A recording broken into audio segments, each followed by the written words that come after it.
Hello and welcome to Media Studies. I'm James Brown here with my reoccurring banter buddy, Savvy Reyes Kulkarni.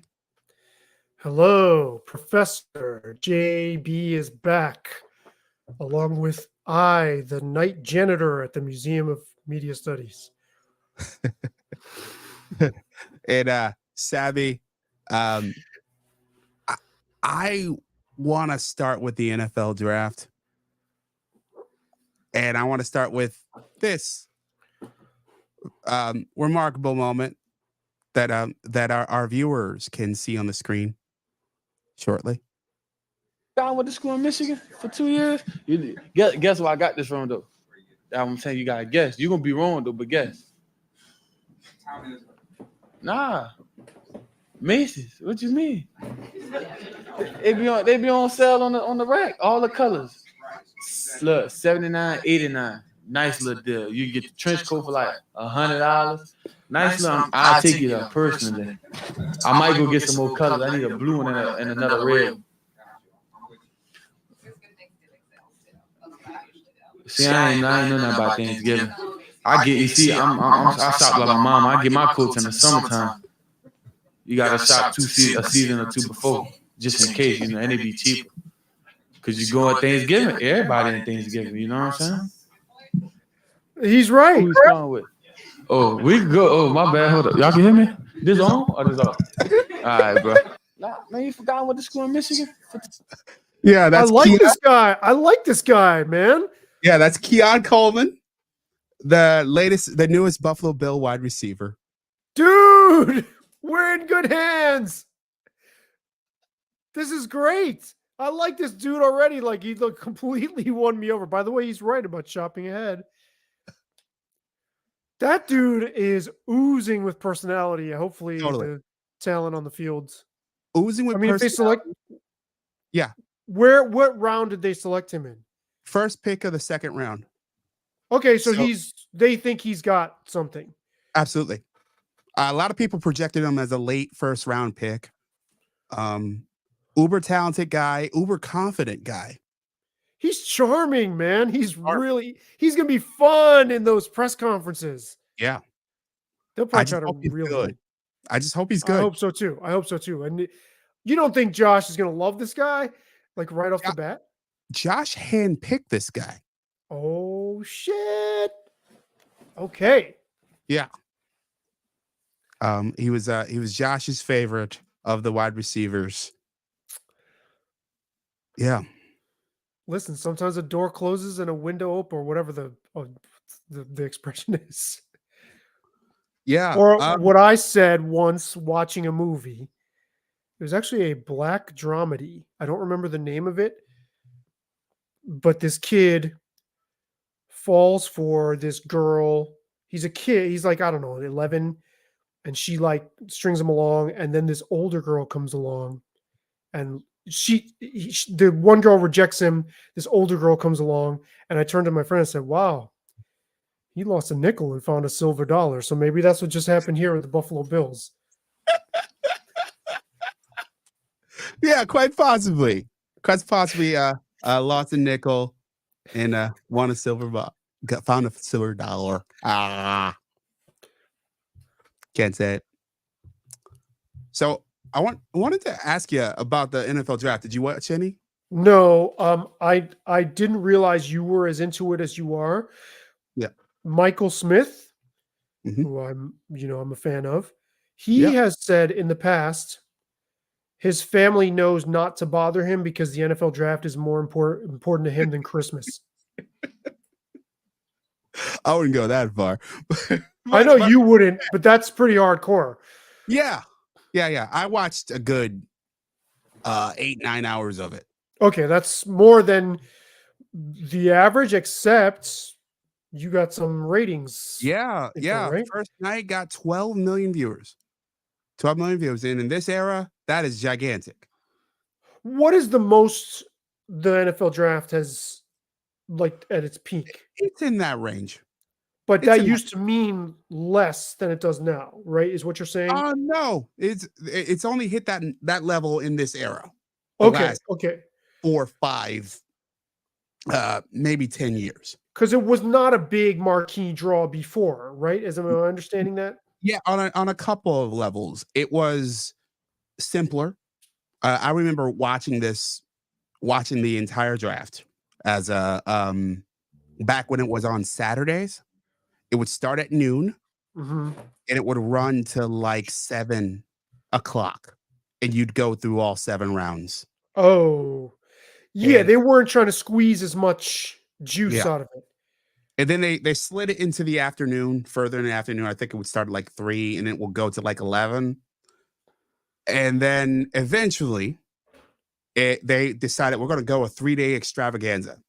So we start on Thursday night, which the first rounders were.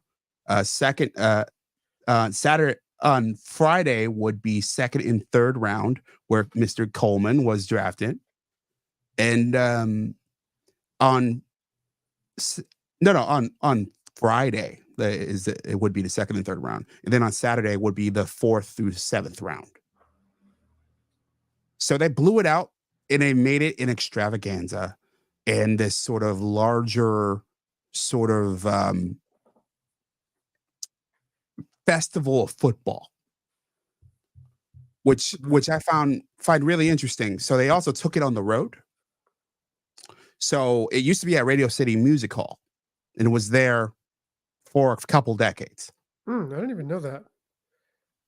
After that, they decided to go on the road. They took it to Chicago. They've taken it to Vegas. They've taken They it to should. Philly, Nashville, and this. Why shouldn't they? I mean, they should do like that. Makes a Yeah, lot of sense actually to do that. yeah. You go from having something like 10,000 people in Radio City Music Hall. I don't know the capacity off the top of my head, but something like that, maybe 20,000. Um, I think it might actually be less than that if I It's not remember. that big. It's not. It's Yeah, not. It's. I don't know if it's. It might be a little over 10, but it's a pretty compact place. to back in Detroit this weekend, you had 700,000 people show up over the course of 3 days. Wow. Yeah. The biggest night was, of course, night one, where they got something like 275,000 people in the mall Jesus. just to watch people hand out draft picks.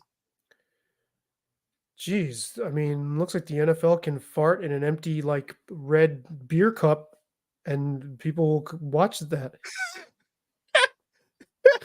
Well, well, yeah. Look. I think it's America's passion. Sure is. It is this sort of we will. I mean, the schedule release of the Hmm. NFL is an event. Hmm. The NFL Combine, literally watching guys in their underwear run, is a straight up event. It is craziness. It's insanity. And it's pretty much farting in a red cup.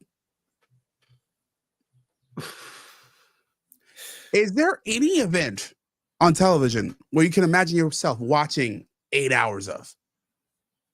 No. Flat no. I mean, you mean like network style television, like a Uh, live telecast? live TV that you had to stick through for that long. I What's the mean, longest that you could do it? I don't know if if we were rewinding the clock and Lollapalooza, the when it was traveling, Mhm. was on TV for the whole day. If they picked a day and like broadcast one of the shows, I probably could have watched that. But that's about it. That's the only thing I could think of. I can't think of anything else that would grab my interest for that long. So live music? Yeah, and even that now would be a stretch for me. But when I was 18, I would have sat. So you couldn't handle like a Coachella stream. I know that was streaming a couple weeks ago. Yeah, I wouldn't do very long of that. I would do maybe one or two sets, and I still don't even tune into Coachella. And this is something I've been meaning to ask you over the last few weeks. What do you make of something like a massive concert like Coachella these days? Is it? I feel personally that these events have diminished. They feel like less important. It feel like there was a certain point where you were a festival lead act, and that meant something. And Hmm. now it doesn't feel like it means as much, at least to me. Maybe I'm just getting old. Yeah, I mean, I don't want to definitively state. I don't really have my hand on the pulse of that. Strangely enough, because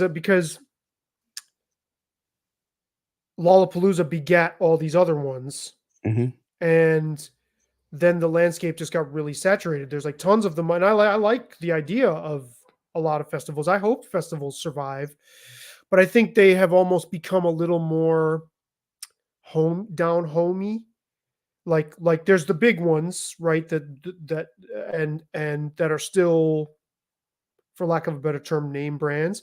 But there's a lot of like festivals, regional ones that draw big acts that you don't really hear too much buzz about.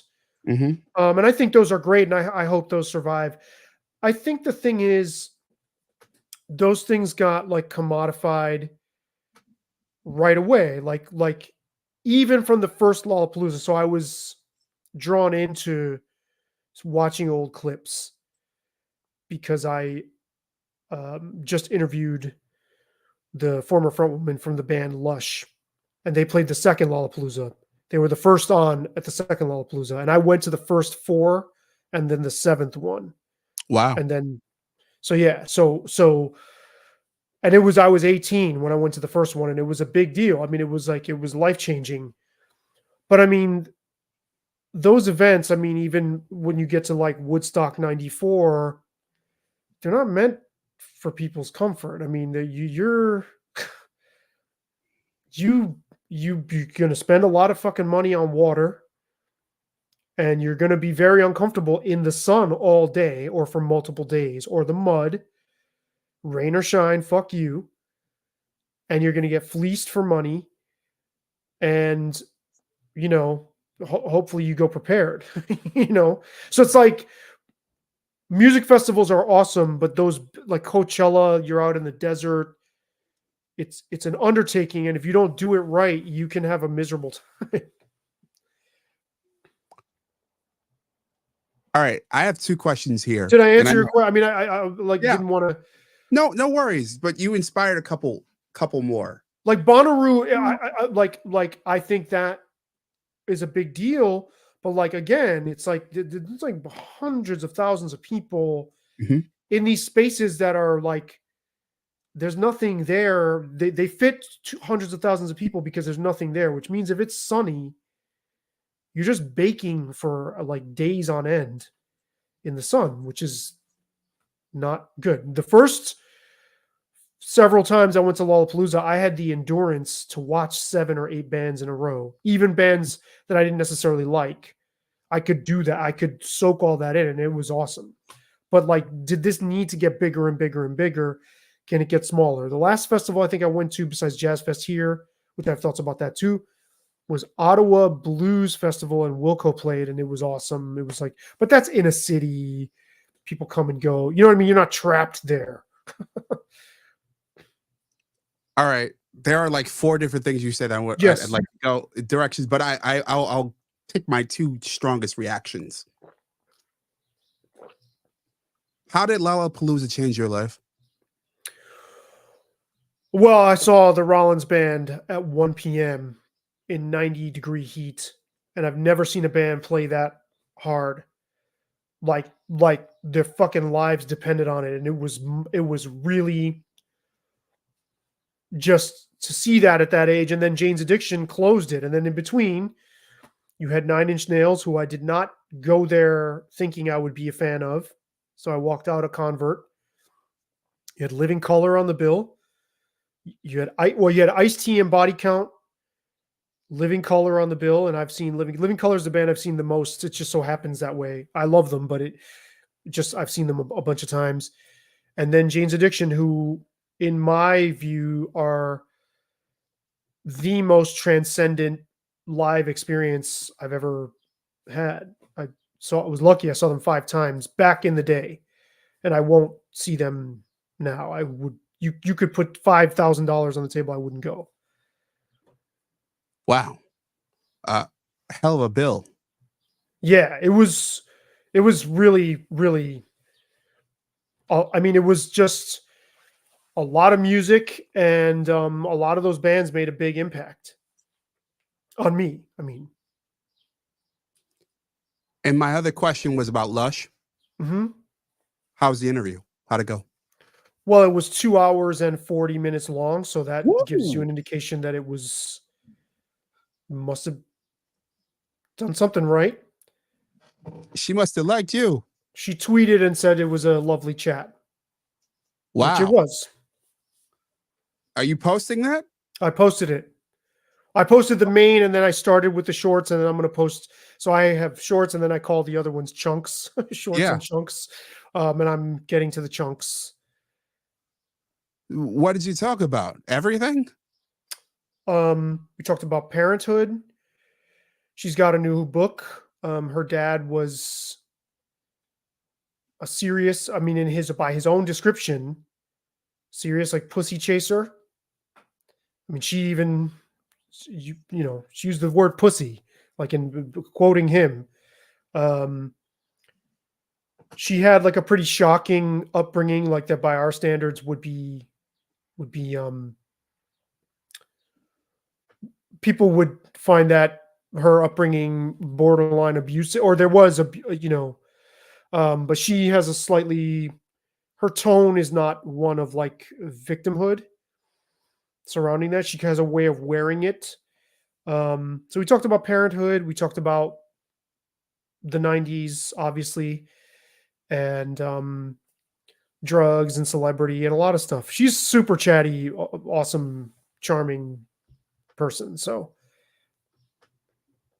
Interesting. I'm looking forward to hearing it. That's awesome. yeah, and I just last night edited my I interviewed the bassist Scott Schreiner from Weezer and Rivers Cuomo in person in 2014, so almost 10 years ago, and I just dusted those off, and I'm doing a paying subscribers only post on Dope. Substack. Dope. Yeah, exactly. Yeah. That's how you should do it. Got a nice carrot. Right. And my David Crosby, I'm going to do something similar with that. I don't have enough people yet to like, but now I'm going to start dangling those carrots. Oh, yeah. Yeah. As Ethan Sherwood Strauss, who we both like, you more than I. I'm a paying subscriber. Yeah, we both like him. Mm-hmm. As he called it, one for me and one for them. I like that. I like that. So one paid, one free. One paid, one free. I like that. And I'm going to post excerpts on YouTube, and there's a whole story to go with the Weezer thing. so I tell the story on YouTube, and then for the non-paying subscribers too. The other thing is the drummer from Lush committed suicide in '96. He hanged himself, and so that pulled the plug on the band, and so we talked about that as well. But so I was going through all these old videos, and like it was like stirring up so much. I bet. I would like to make a pivot. Sure, please. Let's get anyone who sees the title of this video would know that we're going to head to NPR land for a while. It's going to be a pretty deep dive into NPR land. And Savvy, I'd like you to lead the charge here. I have lots of notes, and I have a slideshow I could go into, but I'd like you said you had lots of questions for me as a person whose work has been on NPR. I've been on Morning Edition. I've been on All Things Considered, and I've been on newscasts. I worked for an NPR affiliate for a while. I'm very familiar with that world. You said you had plenty of questions for me. Bring it on. Yes, so I'm going to be that loud student in the front of the class that like as the professor So why? for you to lecture. So I mean, Yuri Berliner, who has now been who's now resigned, and you told me without severance Yeah, yeah. posted. Of course, he wouldn't get severance. He resigned. They didn't fire him. You don't think he could have negotiated like, yo, I'll resign if you fucking pay me X amount of money? I don't think they would. Hmm. Okay. I Well, think so in this, he I think in this case, especially, they were punishing him for sure. As I think I texted you, this is 40 lashes in NPR NPR speak style, by yeah. having David Folkenflick basically rip his argument apart. And I don't think, I like Folkenflick broadly, but in this case, I don't think Folkenflick he's obviously not impartial when it comes to NPR. No, You know, you're putting it too Eric Eggers, kindly. He was full of shit. you think he's full of shit entirely? Yeah, I think this. Okay, so for the benefit of the audience, those who don't know, Yuri Berliner, former, what's his exact title? He was an executive producer there of I think he the was a senior finance editor. senior editor. Okay, okay. Um, he wrote an editorial on the Free Press titled "NPR has why we've lost the trust" or something. Mhm. Why NPR has lost the public's trust, and he basically, I guess you could call him a whistleblower. That's a little strong, but he talked about how he tried to alert people within the organization about NPR's like political, ideological sort of calcification. Here we go. And this was met by a very predictable reaction from people at NPR, like David Folkenflick, where they just don't. I mean, this was compared to dog whistling to the right and making people unsafe and all of this happy horse shit that we've been hearing. I mean, when you're completely like drunk on a certain Kool-Aid, nothing's going to get through to you. So, of course, this was met with resistance internally. Everything about the reaction has, to me, been very, very predictable. And here we are. My question for you is, how much did this resonate with your experience? Because you were at our local NPR affiliate. From what years exactly were you there? 2018 to oh to 22. Okay. So right in the thick of Or a was it? lot of stuff. Yeah, it was 22. Right. I know you were there obviously during the pandemic. Yeah. But okay, so In the summer of love. yes, reading this, what was your response? How did you feel? How much did this chime with things you saw? Uh, in response, I'm going to read the title of this piece because I think it Mhm. says it well. I've been at NPR for 25 years. Here's how we lost America's trust. Yuri Berlina, a veteran at the public radio institution, says the network lost its way when it began telling listeners how to think. An open minded spirit no longer exists within NPR. And now, predictably, we don't have an audience that reflects America. And I totally understood where he was coming from. It made total sense to me. It was exactly the way. I think he laid it out incredibly well. In my feelings, some people will take this as an insult, and I don't put it this way. I don't think it's an insult because I don't think news from a perspective is necessarily wrong.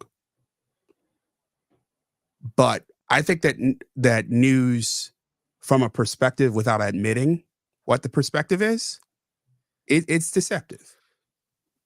Um, and some of the things he mentioned about laying out sort of playing to an audience that doesn't exist, essentially. Mm-hmm. Mm-hmm.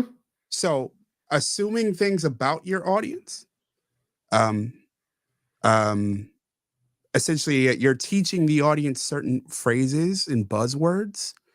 Um, intersectionality is one that was, like, you know, um, uh, jammed in. Latinx.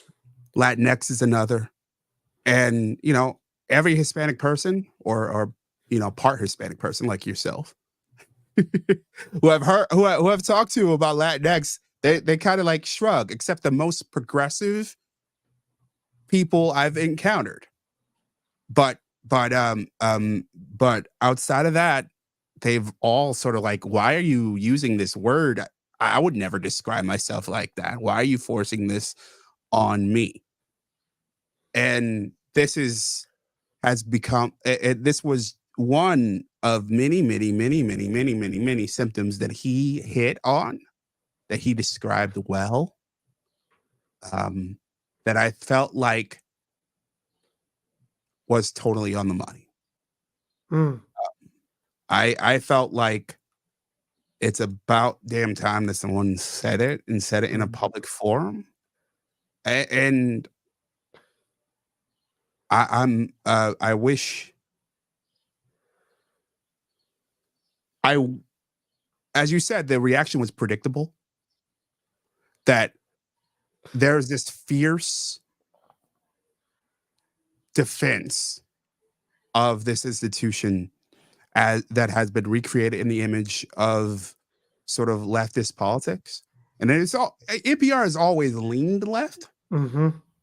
but it's a there's certainly been a hard shift in the last Right. 15 years for sure.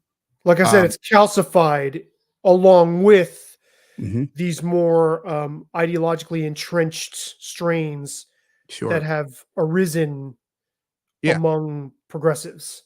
Yeah. And there's multiple levels here. There's the mothership, NPR proper, and there's the affiliates, which are not, they pay NPR proper to have access to their content. They are part of the NPR network. Um, and both have sort of taken a hard lean. I find myself knowing very, very well a former fellow NPR affiliate employee, um, uh, and talking, who was employed there for a very long time, and through the late '90s into the aughts, and just talking about the shift that happened. And some of it certainly was intentional. Some of it is the type of person I think that's drawn to nonprofit work today, that's drawn to um, public media work broadly. And I think, as has happened at a lot of institutions over the last, especially the last decade, but speeding up in the last 5 years, there has been an intentional march to the furthest extremes of the left, um, and building incentives along the way to go in that direction and build everything around that direction. And I thought he hit a lot of things. He said a lot of things very well. Well, and so one of the things that Katie Herzog and Jesse Singal pointed to in their episode, which I want to ask you about, it's really funny because Katie Herzog has been listening to NPR, she said, by choice since she was in 5th grade. And Jesse called her a sicko for listening that much. But they both say they find it unlistenable now, even though Katie plows through and listens to it anyway. What they were saying was that this is actually this move towards, you call it, a lot of people call this radical left. I always call it this perversion of the left. Uh, um, um, They were saying that this actually alienates NPR's core audience and doesn't get them new people. And they told this hilarious story about a show where you just did I send this to you? Did you hear this? The I show didn't. where I they didn't. No, I did not. I did not hear that one. about a show that's all about just like trains. like like the show is all about like just being on trains and like watching the countryside go by. Mhm. And the host felt the need to inject that, well, not everybody can enjoy this because they're the descendants of people who were What? the the subject of genocide. And yeah, yeah, yeah.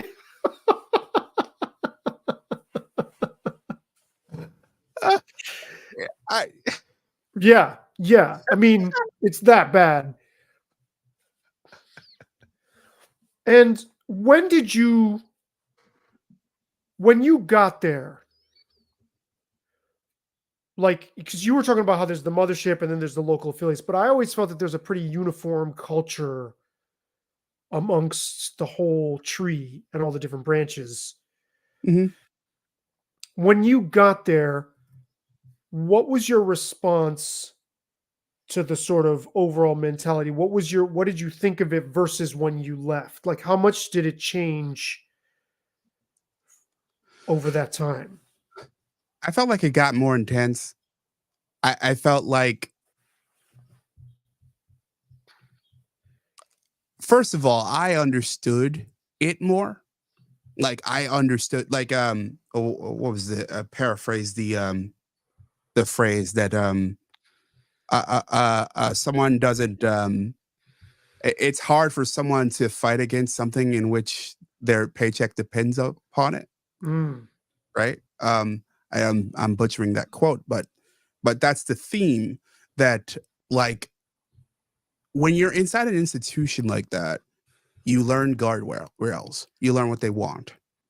It's not just this is an NPR exclusive. This is especially in any media institution. You learn what they want and you learn what they don't want. What they mhm, find interesting, what they find attractive, what'll get you more airtime and what does not. And me, mhm, the hard-headed person I am, would still jam in, whether it's subversive things or non or things that were just off message often. Um, and it's not as if the message is something that's overt, that someone's like, hey, except in a few ways. There were a few ways that especially at the beginning. At the beginning, it was not super overt. mm, We wanted to reflect. We wanted to serve our audience, and we wanted to serve our community, and we're offering a service that just doesn't exist anywhere else, and which is all true. It doesn't exist anywhere else, which is part of the problem, and I'll get to more of that later. But to stay on your question, it got blatantly obvious. There was one thing that I hated. I loathed it. I hated filling this thing out. But this is where they got blatantly obvious. We had to fill out a form, which I think Yuri mentioned in his piece, or maybe it was in the New York Times piece, is one of them, where we had to track every person that we talked to for a story by race, mhm. gender. We were asked to ask about their sexuality, Ask them. ask them. Yes, because Jesse and Jesse brought this up. Yeah, And in a lot of cases, if you're asking people, it's going to make them hostile. of course. Yeah, which is so, oh my Yeah, God, it's it just was it so was why I didn't want to do it. Like it was, I might still have a copy of the form. right. uh, You had to ask pronouns, um, right, or what they identify gender. No, no, what gender they identify as, yeah, right? yeah, I There's a did. specific phrasing. Yeah, I did ask gender. Um, yeah. I didn't ask for pronouns specifically, but I did definitely had to ask about gender. Hmm. And um, it just made me feel weird. Of course it would. Of course, but it's not an appropriate question in every setting. And In fact, it's I mostly an inappropriate. Sorry. no, go ahead. Yeah, No, no, no. I do think it's mostly an inappropriate question. And I remember pushing back in like, hey, like this is weird. I just found this person just poured their heart out to me about whatever. And then I'm like, hey, can you tell me like where you live, who you are? Like in like all like in an unnatural fashion in order to track this so that we wanted to make sure that basically that the people that we were putting on air were less white. I Mhm. mean, that's the whole idea. Mhm. And Uh, more gender variable. yeah, and the other element of it that didn't make much sense to me about it was, okay, these are public officials often that I found myself talking to about stuff. And yeah, a bunch of public officials are white. So what? What, are we going to not talk to them? These people are elected. Oh, they're like I talked to the governor. I remember correctly. I believe I quoted the governor, and I was asked to like fill out one of these forms. I was like, "What? You want me to call the governor's office to like to ask all these questions?" Like Wouldn't the, it was ridiculous. wouldn't the governor's office be like, that's all on the fucking public record? Well, I think they. Google me, I bitch. Wouldn't they say that? uh, oh yeah, I still have the survey. But wouldn't they just be like, Google me? It's on my fucking Yeah, .gov page. yeah. I'll take you through the questions. I'll read the questions for you. Oh my god. What race or races do you identify with? Um, what's your gender identity? What's your age? Your zip code? Your name? Who interviewed you? This one is fair. The topics that were covered in the interview.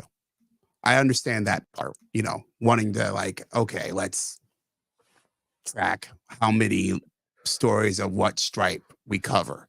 Mm-hmm. But like I just that was one of the moments where it truly clicked with me. Mm-hmm. The focus on race and and in particular race and sexuality within the programming, and it forced me to start to listen closer to what was going on around me, the kind of stories that we were asked to do, both the simple ones and the more intense ones. And it started to get my brain going and wonder, huh, why are we structuring things like this? And it was, well, it was what the institution wanted. Mm. And that was what they wanted to put forth. It wasn't, we weren't trying to reflect our audience and cover things that our audience wanted. It was just doing things differently. What this younger cohort of media people, journalists, and media people thought was that like, wasn't the banging the drum that they marching to the drum beat that they think is right. that was actually more of my USA Today experience than Mm. my experience at XXI. This was more, I think, fear of it, Mm. and I think trying to keep up with the Joneses, Mm-hmm. of what the other affiliates and the mothership were doing. It was like we need to. They're doing this, therefore we should. Mm. I didn't see much of a groundswell up uh, Mm.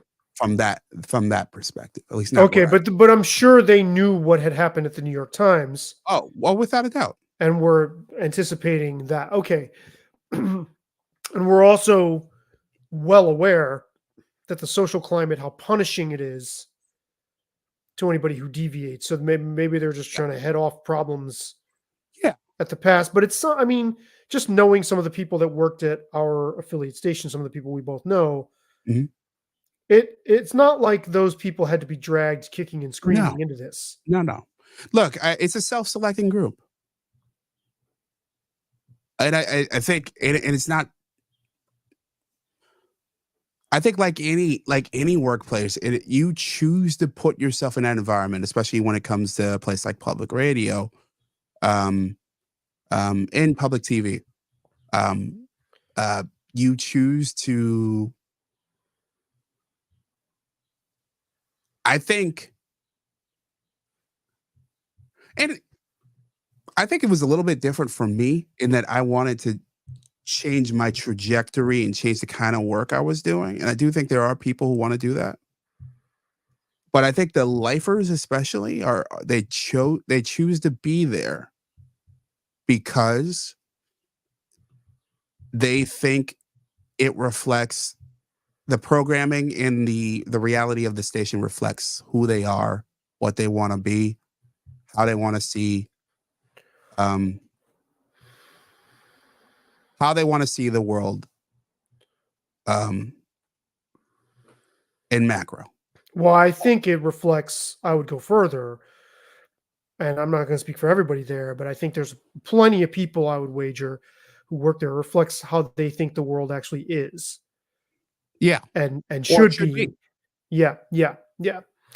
I wanted to draw your attention and our audience's attention and run this by you. Mhm. This is a 2011 piece Sure. segment that ran in May of 2011 on Fresh Air. Sure. So Terry Gross was interviewing S.C. Gwynn, who wrote the book Empire of the Summer Moon, which traces the rise and fall of the Comanche Nation. Mhm. And in this interview, they point blank talk about, there's a section on rewriting history to leave out Native American atrocities. And there's a point where they say, have we overcompensated in presenting, in essentially whitewashing Comanche atrocities, and Gross and Gwynn grapple with that in the segment. There's no way in hell that I mean, it just goes to show Yeah. in the space of a decade how far things changed. Like if Yeah. that piece, I'm surprised nobody pointed out that piece should be taken down and people should be made to apologize and Mhm. be marched out and fucking do the whole walk of shame. I I think we're not quite there yet.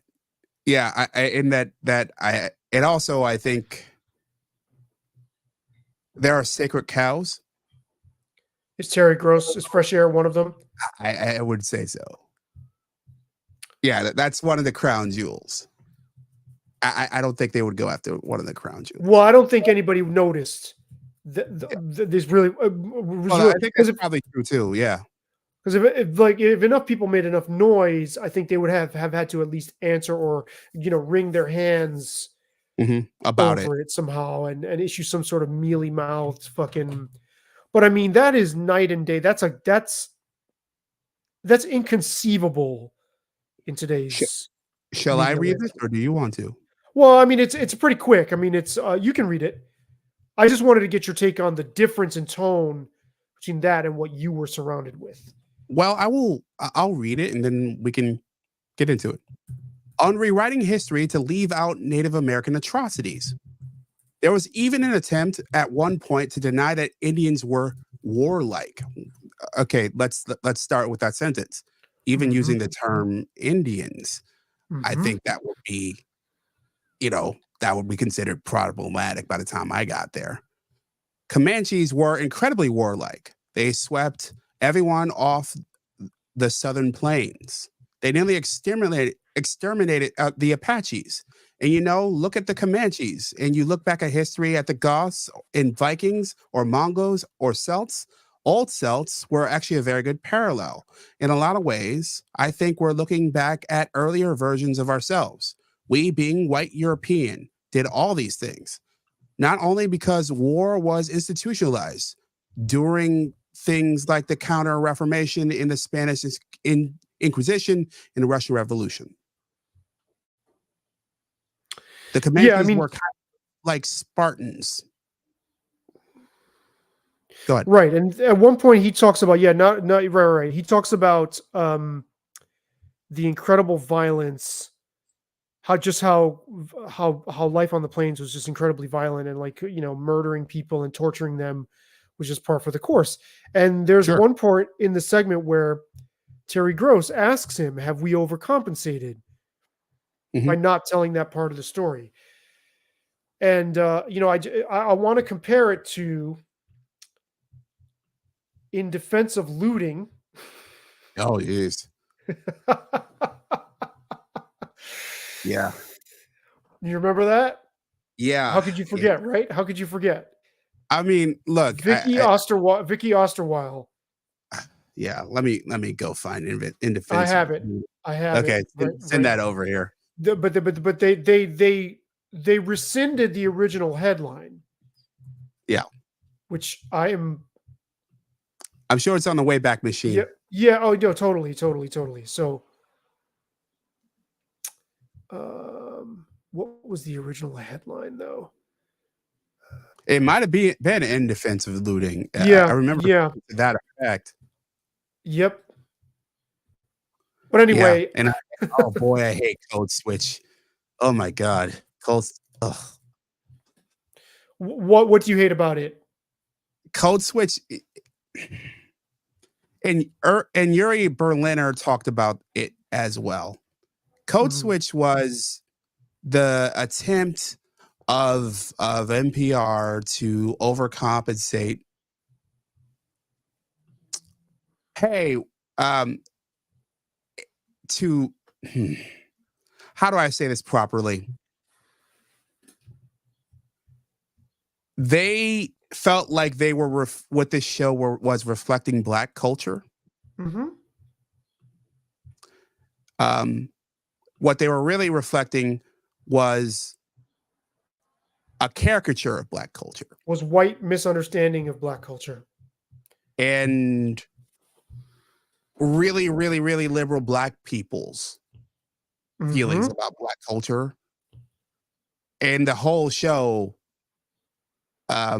was built upon that.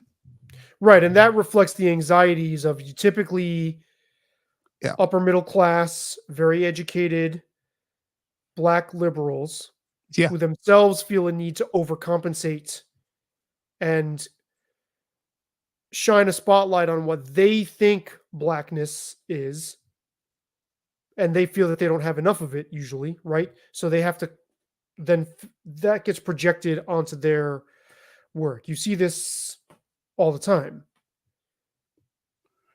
Yeah. And I'll share one of the things that I've really felt, especially there, and not just there, but in a lot of places. But there was I felt that there. I felt like I'm a hard luck kid, Black kid, who grew up and I quote made good, I guess. And I felt like in that land that people like the idea of me, this sort of Black guy who talks with proper English, comes from nothing and can, tell a good story instead of liking me. Once you open your mouth and they realize you're contrary on a lot of this stuff. Yeah. And don't take to being patronized. Yeah. Or like people making assumptions about you. Yeah. Yeah. All of the above. And that you're generally grumpy. Yeah. Well, yeah, I am. Right. Look, that you're not going to receive their attempts to be like, "Oh, hi, James.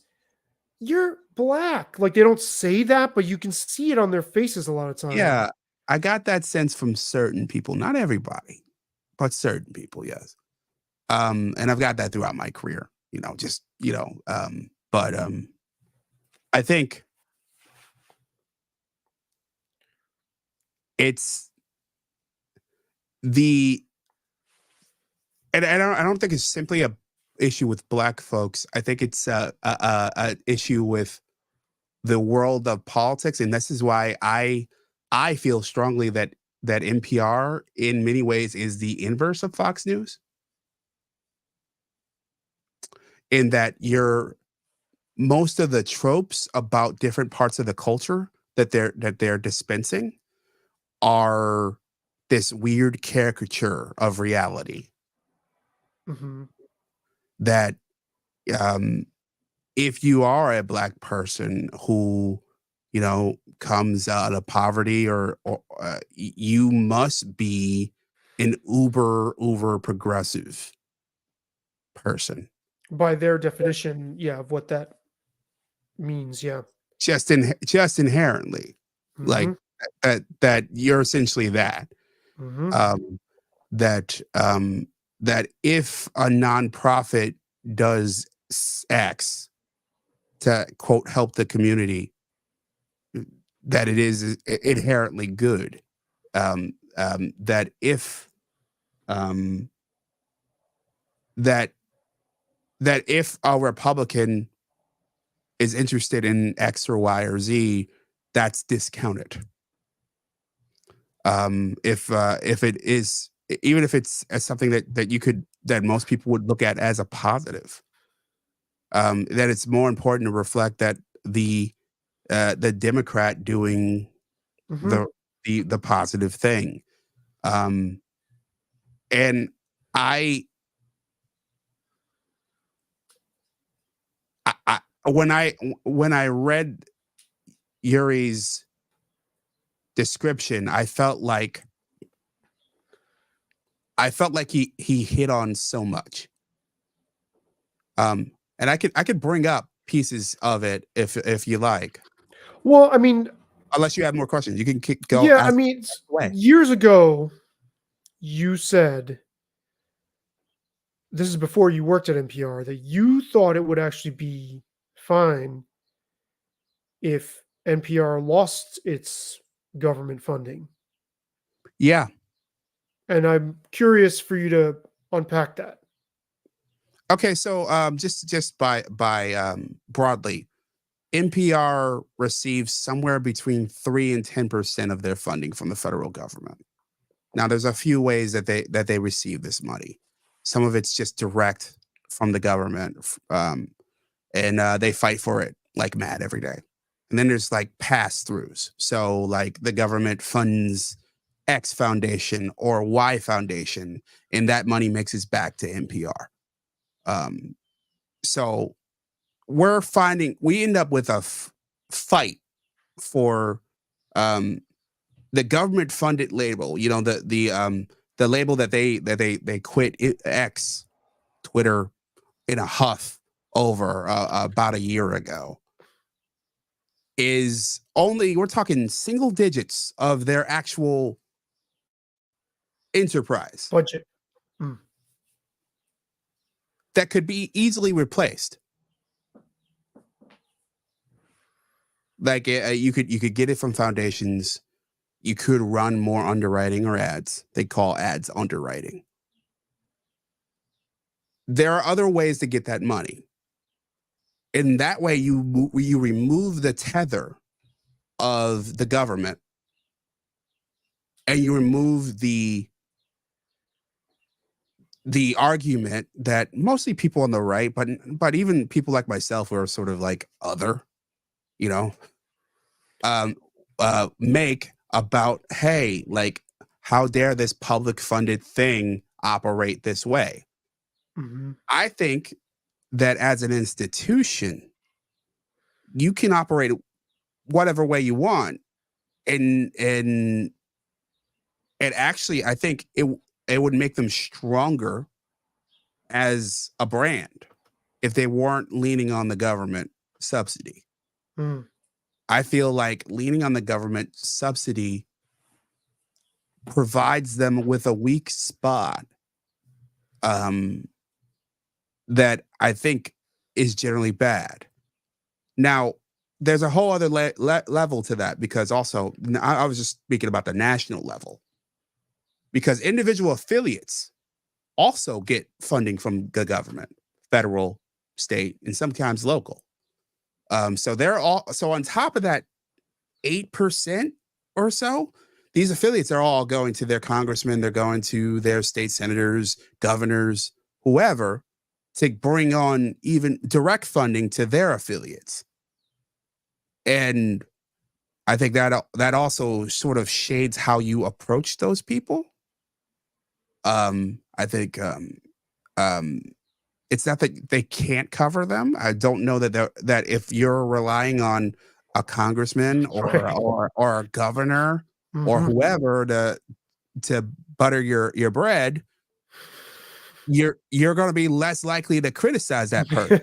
Sure, sure, sure. So you'd be in a stronger place as a journalism outlet if that was indeed your goal without those things. Yes, I know Mm. from a fiscal perspective, okay, we can depend on that 8%. And it's not going to go anywhere. Like the government's going to be there, unless we go bankrupt or which we might, who knows, we might collapse tomorrow. But as long as the government's there, we're going to get that 8% guaranteed. And we don't have to ask our listeners for more. Frankly, if I were running the show, I'd rather ask my listeners for more than rely on these things that are going to keep us from being impartial. Unless you're not worried about being impartial. Right. Well, it seems like that train has left the station because what you were saying at the beginning, every media entity has an outlook Mhm. and these parameters and Sure. of what their perspective, how they see the world, and the picture they want to paint, whether it's conscious or not. And I think it's usually a combination. But I think at this point, like the mentality that's driving NPR is not aware of its own biases. Sure. Right. I want to read to you my tweet in response to David Folkenfilk's Flick's Defense. post. Yeah. So I tweeted NPR doubling down against Yuri Berliner's assessment of their bias is like a goldfish insisting it doesn't live in a fishbowl. Of course it's going to do that. It's literally incapable of doing anything else. Yeah. Those who've gotten drunk on the sense that they dictate the terms of culture are not going to let it go. I put that in all caps until their hands are pried off the steering wheel. The best we can all do is ignore them as they wither on the vine and do our best not to succumb to our own fisheye view. And then my last thing is, and to staffers like Alfonso Fernal, pimping their Latin heritage as a way of leveraging the demand that we all nod along to their propaganda while they keep their head in the sand, the answer is simple. Stop. You don't speak for all Latin people, and the jig is up.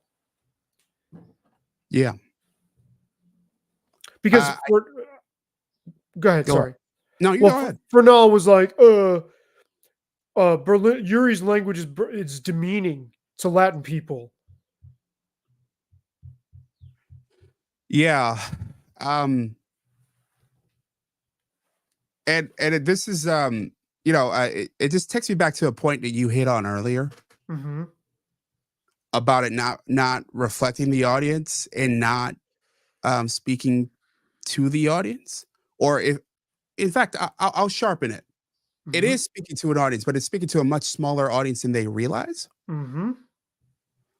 Um, I'll just pull out a stat that Yuri used it in his article, and I saw it in several different articles. To quote him,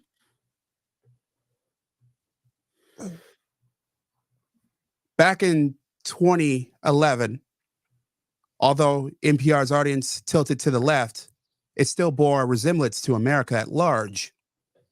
26% of listeners describe themselves as conservatives, 23% as middle of the road, and 37% liberal. Wow. What's Okay. the other percent? That doesn't add up to 100. Other. Okay. Okay. Other.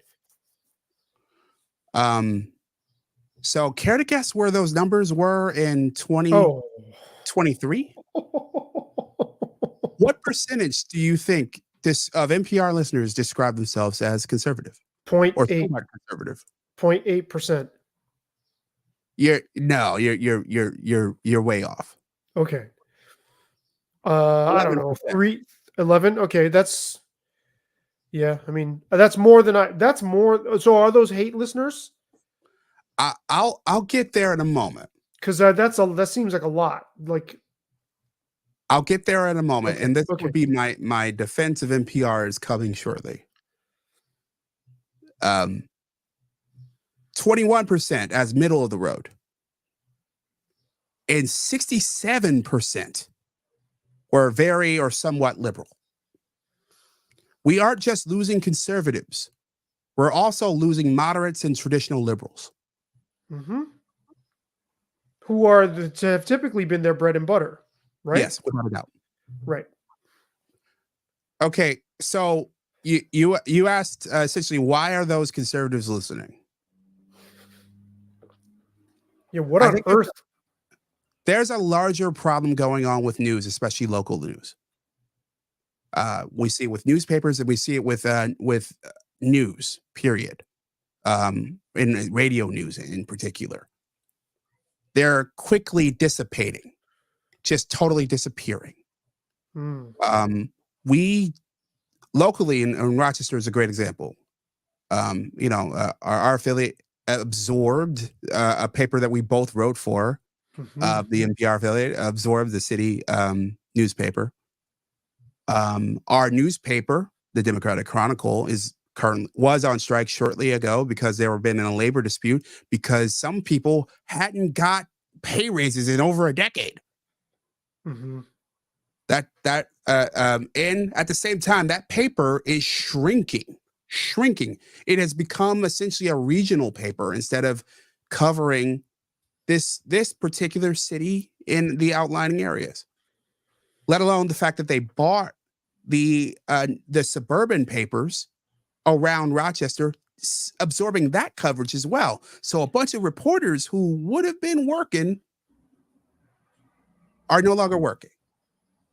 And when it comes to talk radio in terms of radio news, our station, WAM 1180, much like many stations around the country, essentially is a bare bones staff. They do morning and afternoon reports, and that's pretty much it. Wow. So what happens is, if you want to know about basically any important news on the radio, you ain't got nowhere else to go. A lot of that public service journalism that used to be in newspapers, that used to be in alt weeklies, that used to be in commercial radio, no longer exists or is in bare bones fashion. And now it's been absorbed, and that role has been taken by NPR affiliates.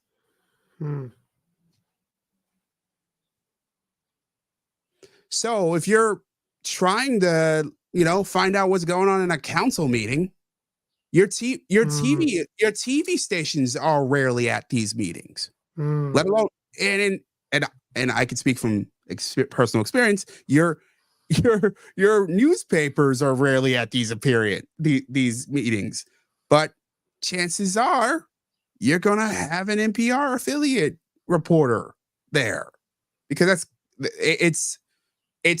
there's a gap there in terms of media and journalism that they're the only one even attempting to fill. Okay.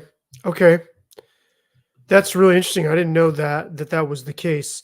So you're saying that at least at the affiliate level, the Mhm. conservative listenership is looking for local news. Yeah, because there's very few places that actually get it, Hmm. and it's shrinking. So what is the future of their health as an organization as far as maintaining their audience as you see it? Oh, this was covered extensively by the New York Times, and I thought they actually did a really, really pretty nice job explaining some of the problems that they have. Let me Wow, share. imagine that. The New York Times actually doing journalism. Yeah. And New York Times has similar issues, but like I think they nailed a few things here. I want to go right down to the Times.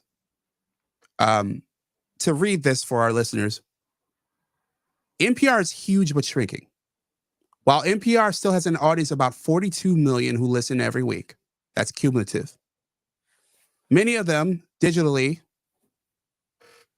that is down from an estimated 60 million in 2020, according to an internal March audience report.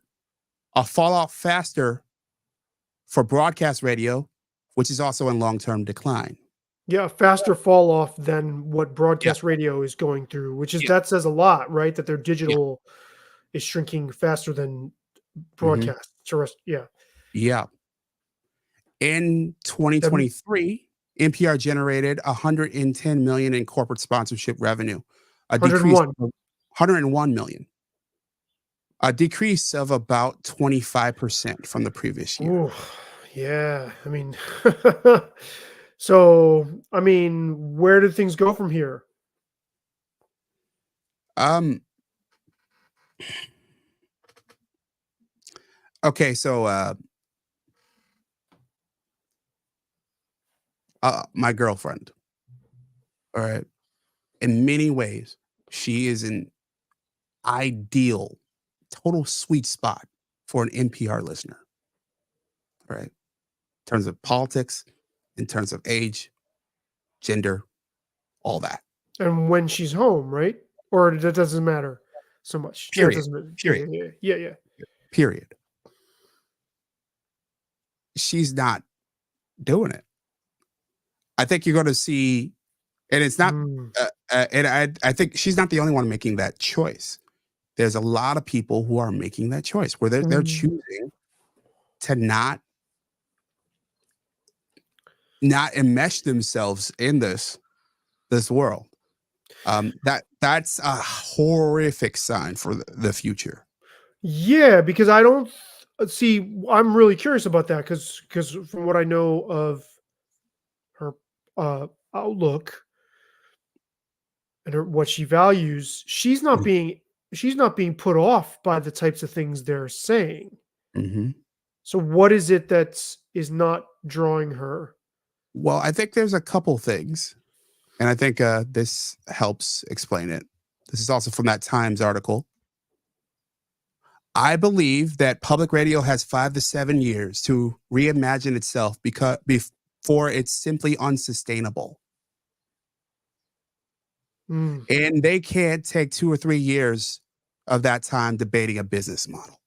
mm. So they have to act now and yeah, decide whether they're going to try to survive or not. Yeah. Whether they're going to make the choices necessary. I don't Yeah. see. I wonder whether the culture within the organization is too um set Jaundiced. yeah, to be able to I steer the ship on the right track. I totally agree. It's too jaundiced. It's too much. Um it's I can't see a scenario where they adjust enough in order to survive at this level. What I think is that the disappearance of those other elements in the marketplace will keep it around, because since no one else is filling the gap, the gap's got to be filled by somebody. So unless we see a resurgence in a bunch of journalism from other perspectives, like a bunch of startups show up that actually eat, more and more of the marketplace, like news consumers have to go somewhere. So they're going to end up there. I mean, isn't it possible, though, that somebody at the administrative level could properly diagnose the situation and institute a culture change? Define, no. Wow. Wow. No. And here's why. There's a phrase that I've been playing around with. It's called the nonprofit giving industrial complex. I like it. I like that. That's good. There are a lot of organizations who have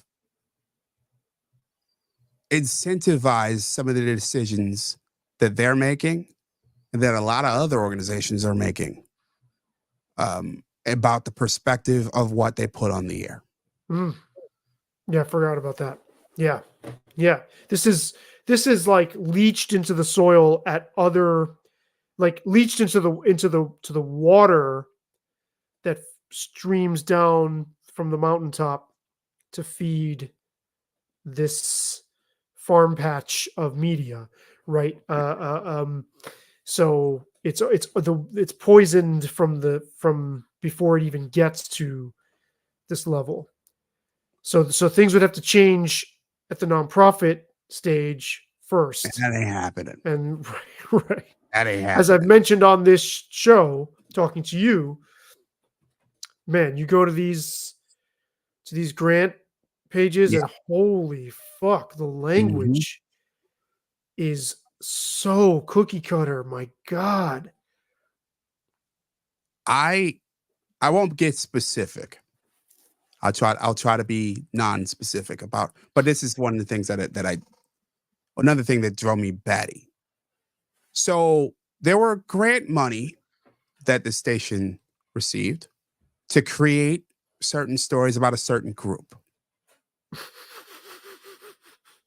And we had to crank out a certain amount of those stories every month in order to make the grant fulfill the grant requirements. Wow.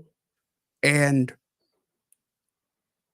when it came to criticism of that group or any members of this group, it got hairy.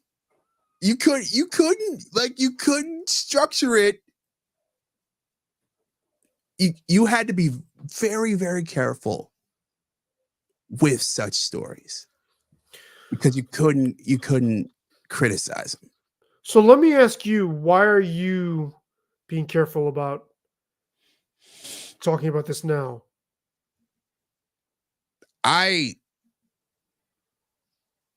No comment. Okay. Can we put the postcard I made for our audience? Yeah, give me a moment. The greeting card. Man.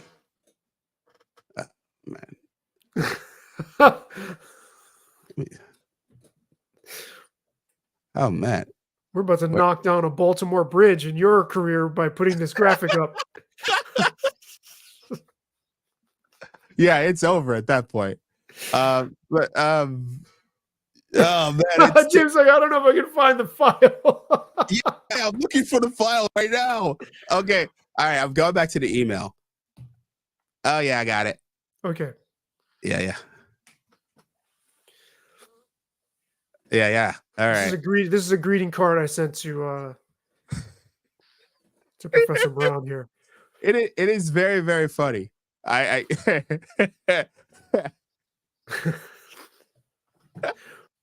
I made it myself, by the way. yeah. There we go.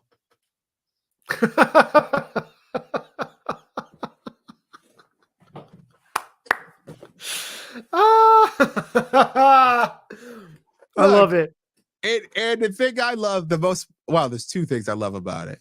A, my beard looks glorious, glorious in that one. And two, it's true. Look, I think a lot of people, he revealed something that they hadn't even actually consciously considered. Now they have to deal with it in some way. They're not dealing well. Or do they?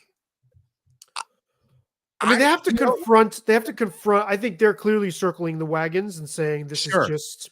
And the moment the thing I suggested to you, I was like, as soon as that piece ran on the free press, the free press, I was Yeah. like, I bet you his job offer from Barry Weiss is fucking sitting right there. Yeah. Because he's I mean, got to know he's gonna get fired, and there have to be media organizations dying to have this turncoat. Well, and also look, the guy's really talented. The guy has he's got a long storied background. He's worked in a lot of forums. I mean, if he wants to continue in media, I mean, I'm certain there's a lot of different roles he could conceivably get. I think the problem he's going to have is that this is not an NPR exclusive issue. No, and it's the same in a basically lot of any direction you go in, and any direction you go in, right? It's the same Yeah. thing. Yeah, so you're either the times which I paid compliments for, I think maybe for the first time in the show's history That's today. more than they deserve. You're gonna lean to the left. If you go to CNN, it's gonna be the same thing. Similar structure. If you go to Fox, you're gonna end up in the same way. If you go to MSNBC, right. you're gonna go to like all these places are so married to their ideology that you can't just go and be. Right. Which It's very balkanized. Even right, and he probably thinks that like conservative media is one thing when it's split into. I mean, there's overlap, obviously, but it's Yeah. split into different camps there as No, well. very much so. Yeah, I mean, right. So He also considers himself a man of the left. So, if you and he says that in the piece clearly, look, I counted, there were 87 Democrats and no Republicans. Like that includes him. So I think it would be difficult for him to like go to many environments. I think if he, like you said, the free press might be a place. That seems to be a place where where there's conservative and liberal viewpoints on there. yeah, but Barry Weiss is looking for her red meat to throw to her people too. Sure. And if he doesn't want to, if he was willing to become one of these axe grinder, Yeah. like Oh yeah. types who like, now I'm out to expose, and I'm really gonna be out front with that and be disgruntled about it, and like become this steroidal anti-wokester, then he would thrive. Yeah. But he doesn't sound like he wants to do that. Yeah, he sounded heartbroken, honestly. Well, that divorce came quick. They fucking threw his ass out on the curb. Like, he had to know that was coming, though. Yeah. He had to know. Don't you think? Yeah. Or do you think, or when you picture what's in his head, I wonder how much he thought, well, maybe there's a way through this where I can keep my job. What's the percentage that he thought that? 90-10. Okay. So 10. Okay.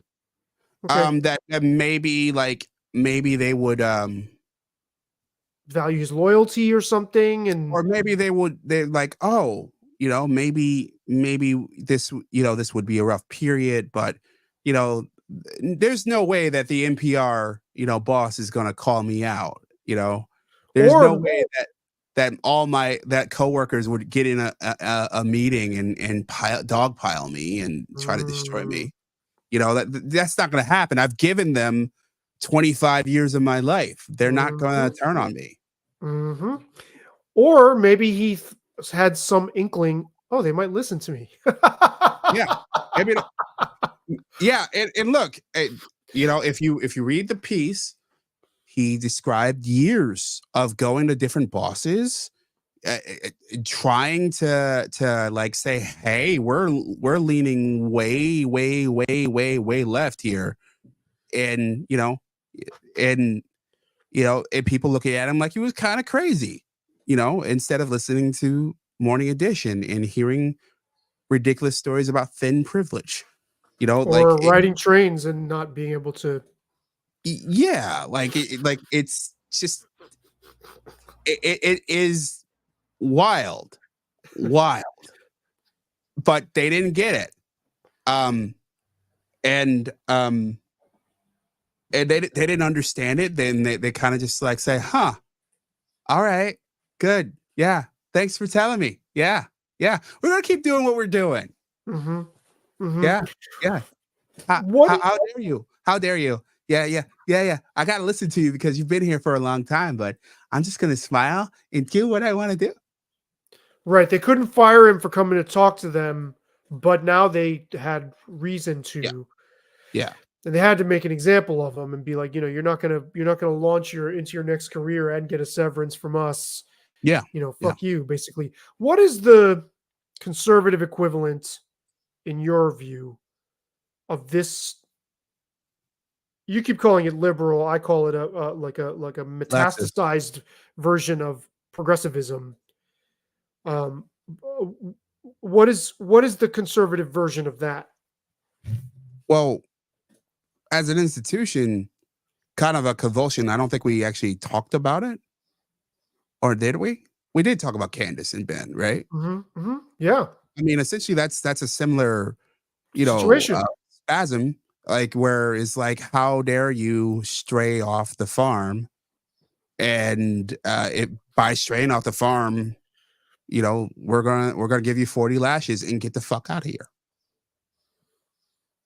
Yeah, interesting. It's just this is the way the lines are drawn Yeah, until we it's create where we something are. new, It's where we are in this era until we have a fundamental change media wise. which I think It's is usually coming.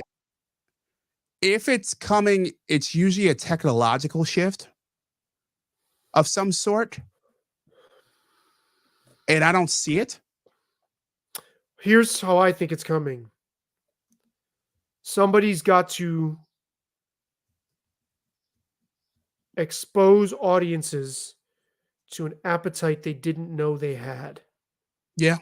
Like when Joe Rogan came out. Now Joe Rogan was around for years, but I know when his stuff first started getting popular, all I had been hearing all for years at that point was nobody wants to listen to anything more than attention Mhm. spans are so shot. Nobody has the Sure. patience. Nobody blah blah blah blah blah blah blah. Until he introduced us to an appetite we didn't realize we had. Yeah. Similarly, I think there are always going to be people who want to be balkanized and be in their camp. But there are lots and lots of people who are really craving some form of, I don't want to call it balance, but some form of counterweight Yeah. and being sort of re-threaded back into the social fabric, even if they don't know that. And I mean, it's similar to, how each YouTube channel, every Substacker has this like Zoom component where they hang with their audience, blah blah blah. It's like everybody wants community that way. They wouldn't have initially described it as, oh, I'm subscribing to this podcast because I'm looking for community. They wouldn't have put it in those terms. Hmm. But then you see people sort of fall into those patterns. I think the co op model can spark somebody in the tech part of it to be like, oh, there's something here. Mhm. Let's monetize this. That's what I'm hoping happens anyway. I can see that happening. I see another thing as well. Did you pay attention at all to the zero hedge debate on Israel? No, no. I saw that it I saw that it occurred, but I didn't watch. Yeah. For those who don't know, it was Cenk Uygur of the Young Turks, Dave Smith, the comedian and libertarian podcaster, Dennis Prager, the Christian conservative uh, podcaster, radio host, and Batia Angar Sargon, who is part of The Hill The and Hill, I yep. believe Newsweek as well. Hmm. And what you had were four people, four, all in different ways, bright people sitting in a room with Sagar and Janetti from Breaking Points having a good faith debate. And people flock to it. And these are the kind of things that you wouldn't hear on an NPR. You're not going to hear in a lot of Any any major league outlets because they came to a conclusion. This is going back to Ta-Nehisi Coates, comes back to Wes Lowry, who made this argument as well, where it's like we are making the morally right story, therefore we don't have to care about what the other side thinks. Mm, mm, mm, mm. So instead, you had two sides of this coin, just battling it out with different perspectives. You had four very different perspectives. You actually had Cenk Uygur and Dave Smith actually like agreeing. And if you had these two, this Young Turks and Part of the Problem, their shows, if you would have thought before this, like you wouldn't have believed it. Right. But yeah, and having this moment together where they have an open discussion. Um, Dave Smith mentioned this concept a couple of years ago because he worked for CNN as a contributor for a while. I'm a big fan of his, by the way. I Yeah. haven't seen anything. I feel like he's done, at least as far as I can tell, he's done a really good job of staying grounded and sounding reasonable and not at least coming off like he's captured and trying to chase the easy um reward of like ramping up his rhetoric. You know what I'm saying? I agree with everything but one of your points there. He is captured. He admits he's Okay. captured. Okay. He's upfront with his capture. He's a hardcore libertarian.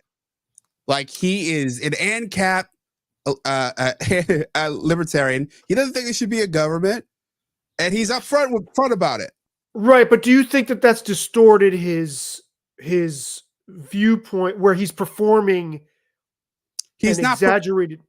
That's what I'm talking about. Yeah, but the thing is, like, that's part of the problem. That's part of the NPR problem. That's part of the New York Times problem. That's the part of the Fox News problem. And that's part of the problem for part of the problem, I guess. Yeah.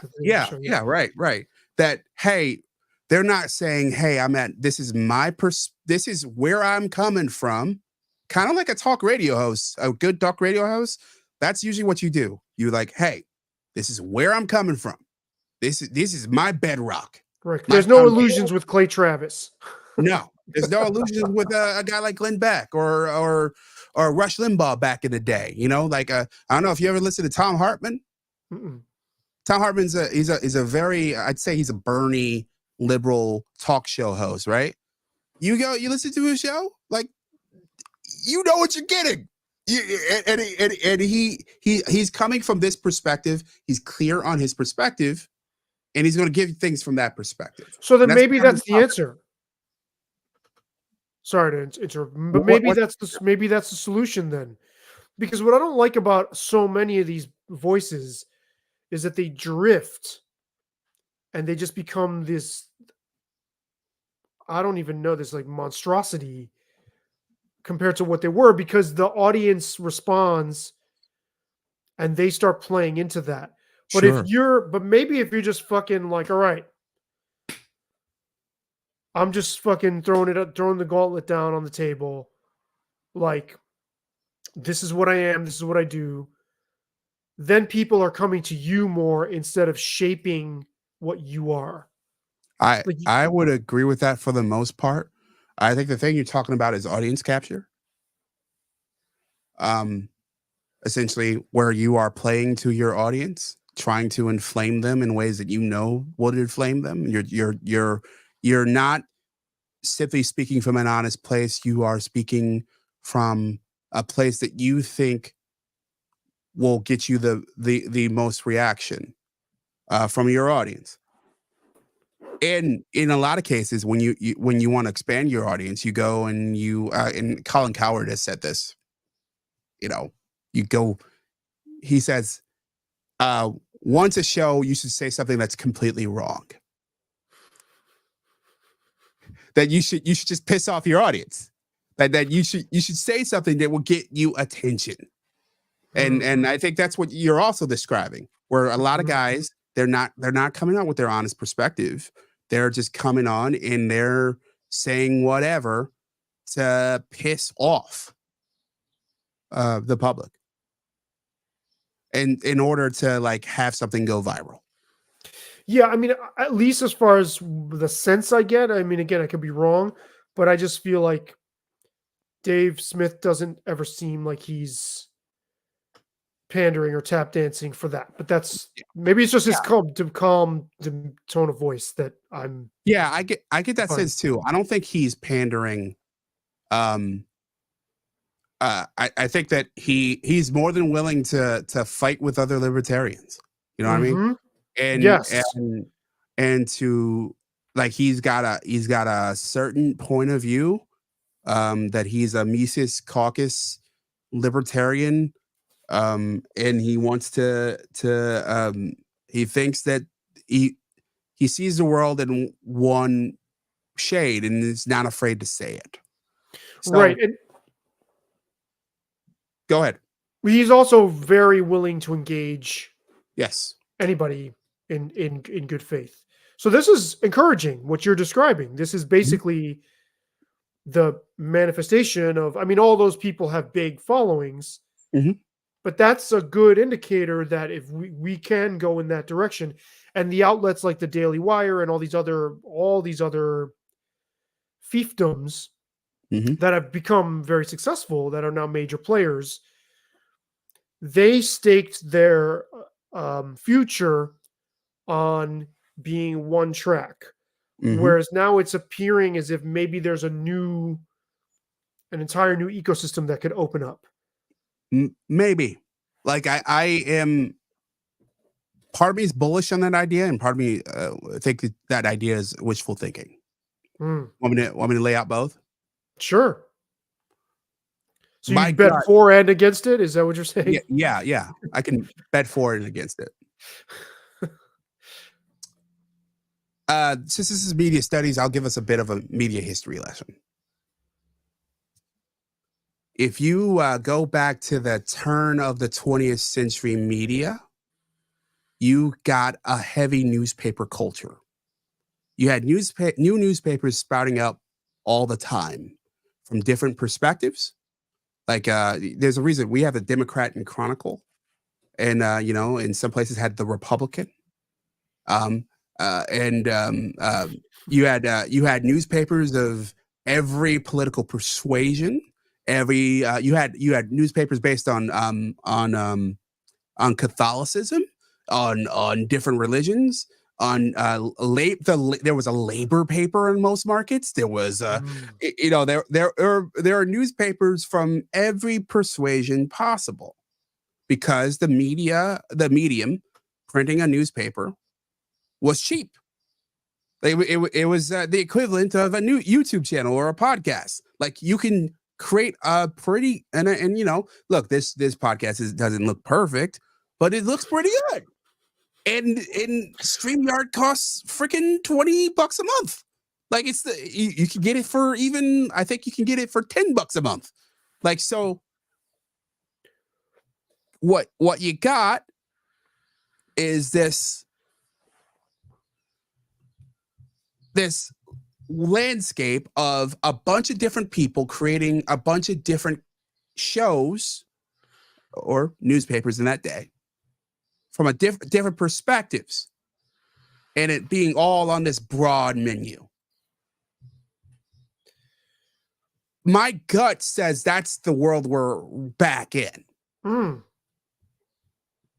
That we're somewhere we're a cross between the old yellow journalism age in the zine culture, newsletter culture that both that ran through the 60s, 70s into the 90s.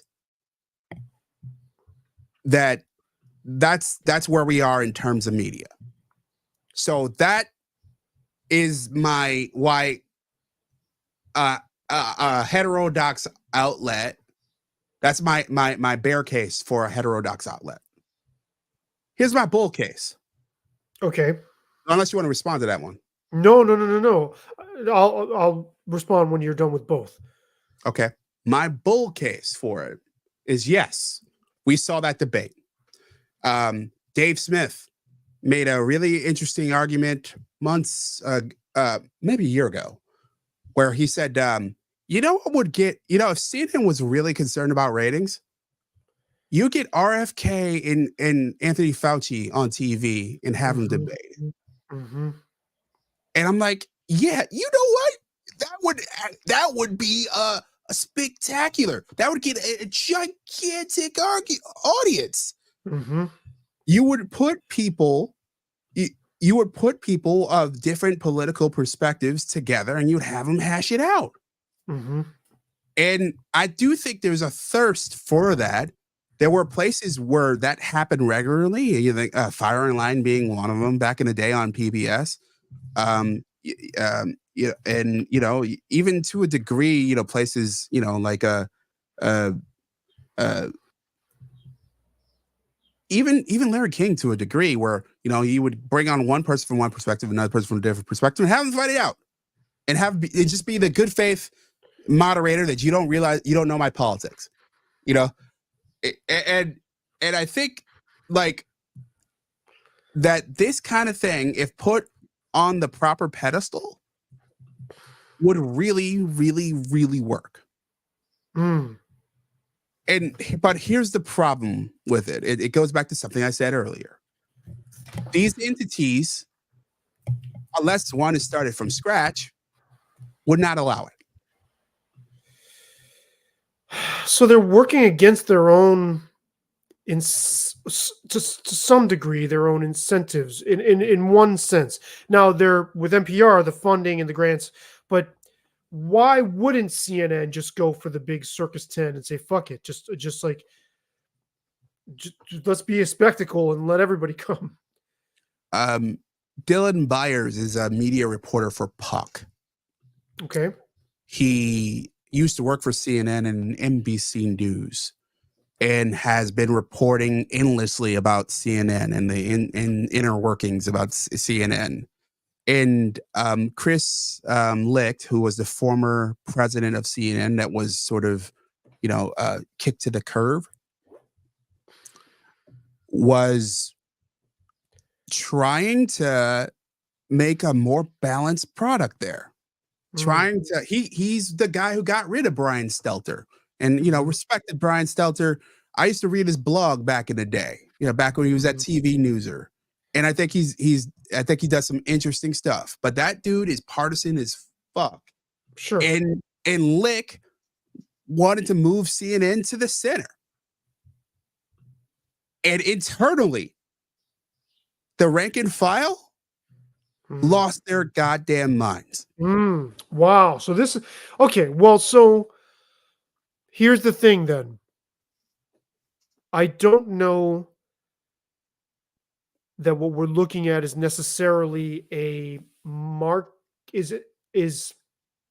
think the marketplace may correct some of this. Like, it seems like these institutions are also entrenched that they will sort of, cut their nose off to spite their face, Hmm. even as they like steer away from potential increased audience. Yeah. I think somebody's going to come and figure this out marketplace wise. Now, to your first scenario, it's interesting because, all these problems always seem so amplified because we're living in the time period that we're talking about them in. But in a lot of ways, it's almost like, well, we're just going back to way, like the more things change, the more they stay the same, kind of, Hmm. or not kind of. Like it just seems like you get new iterations of previous things, even though it always seems like a radical seismic shifts. Agreed.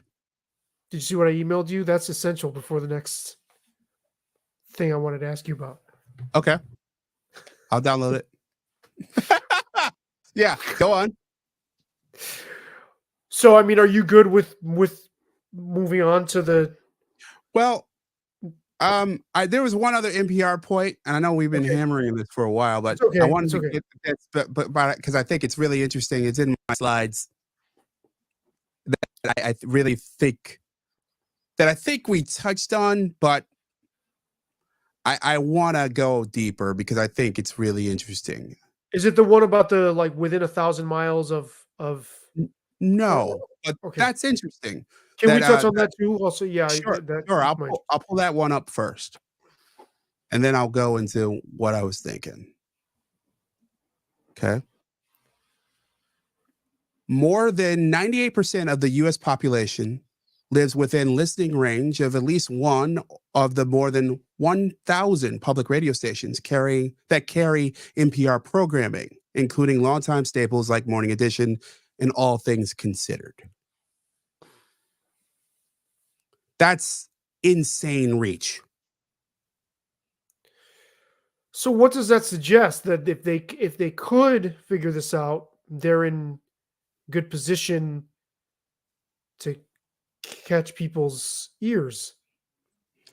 Well, I think it's you end up with a branding problem, I think, in that when you are one way, when your brand has gone in one direction for a very long time, it is very difficult to convince the public that you're no longer that.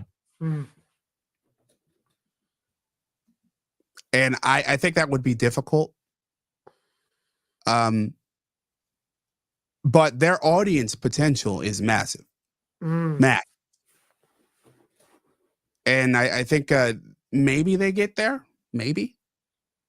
But I doubt it. You're definitely not betting on that. No, no, no. I'd be shocked, frankly. What was your other? What was the point? Yeah. All right. I will get there shortly. Let's see. It's down here. Okay. Now, this was the spiciest nugget that I remembered from this this article. Okay, Is this the so Times article? Times article. Yep. Okay, so and Yuri mentioned this in his article as well, but not in depth. NPR, through the racial reckoning era, decided that we are going to fundamentally reshape the hosts of our shows and create things like Code Switch, like we talked about earlier. And this is a quote from the former president of NPR. Our focus on the North Star has led to increased diversity in our content, the voices on air, the sources of our journalists to go to, the broader range of topics and issues discussed on our shows. We want to reach people where they are. Noble goal, right? Except that they're not. Well, this is what happened. Would you want to read this one? Sure. Minority stars. Well, do you want? I'll just read the part underneath.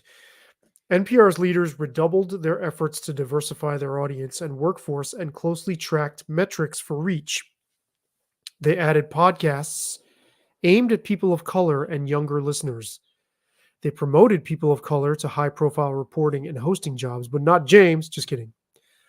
All of these moves were meant to ensure the nation's public radio network would remain competitive as the country's population continue to grow more diverse. Except, as your heading states, can I read the headline? Yeah. Minority stars don't mean a minority audience. Because, if I may just paint a macro picture, Mhm. the demographic that subscribes to this outlook has woefully misread the temperature of the country, specifically ethnic minorities in this country who do not subscribe to this outlook, and they cannot get their fucking heads around this. That it's just such an impossible pill for them to swallow. It's like they can't even, they don't even see the pill is so large they're standing on it and don't see that there's a pill to swallow here. That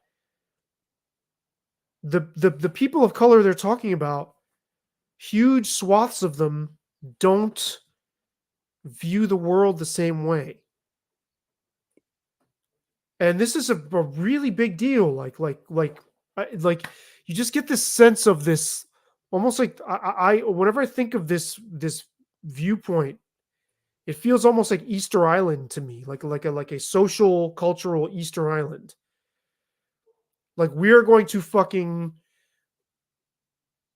like cling to this until the bitter end, until it is impossible to cling to it any longer, and we're all going to be it's going to die off by our own hand.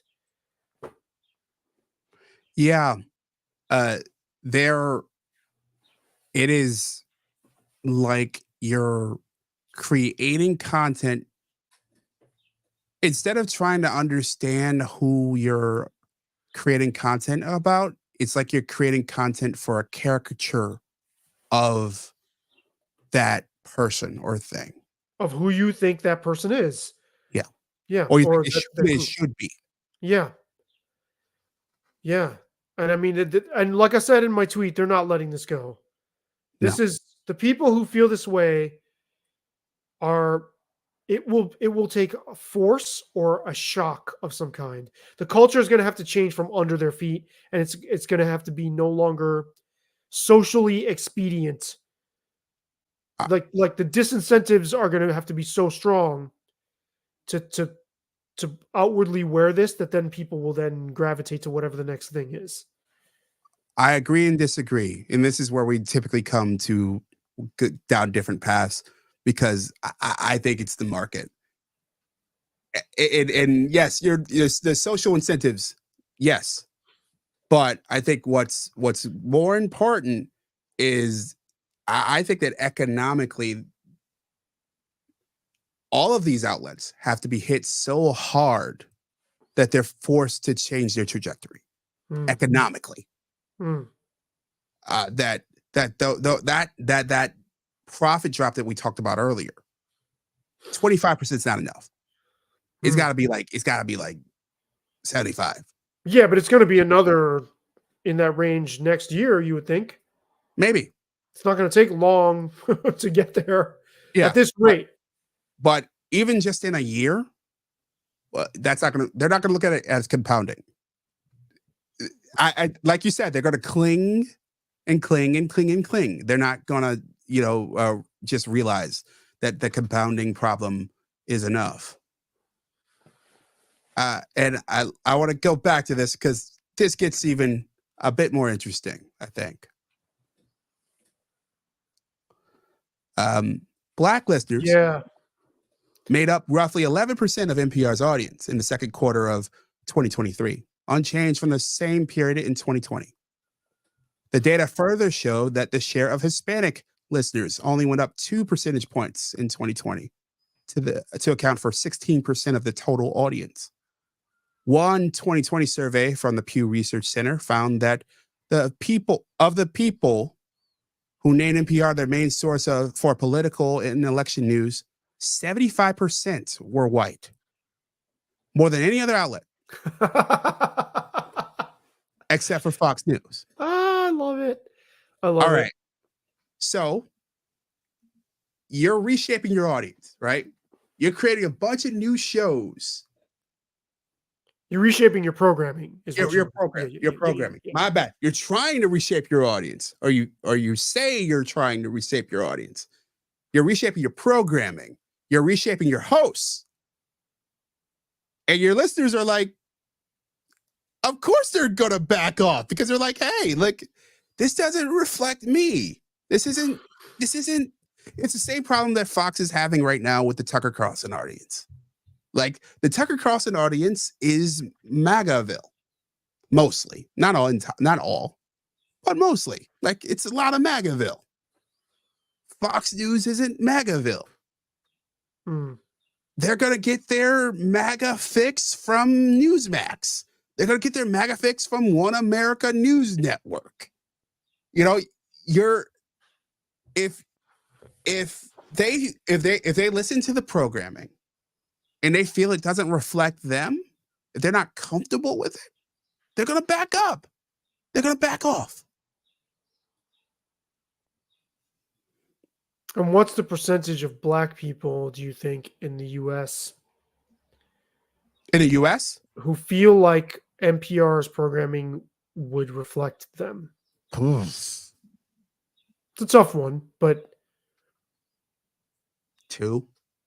Wow. It's very small.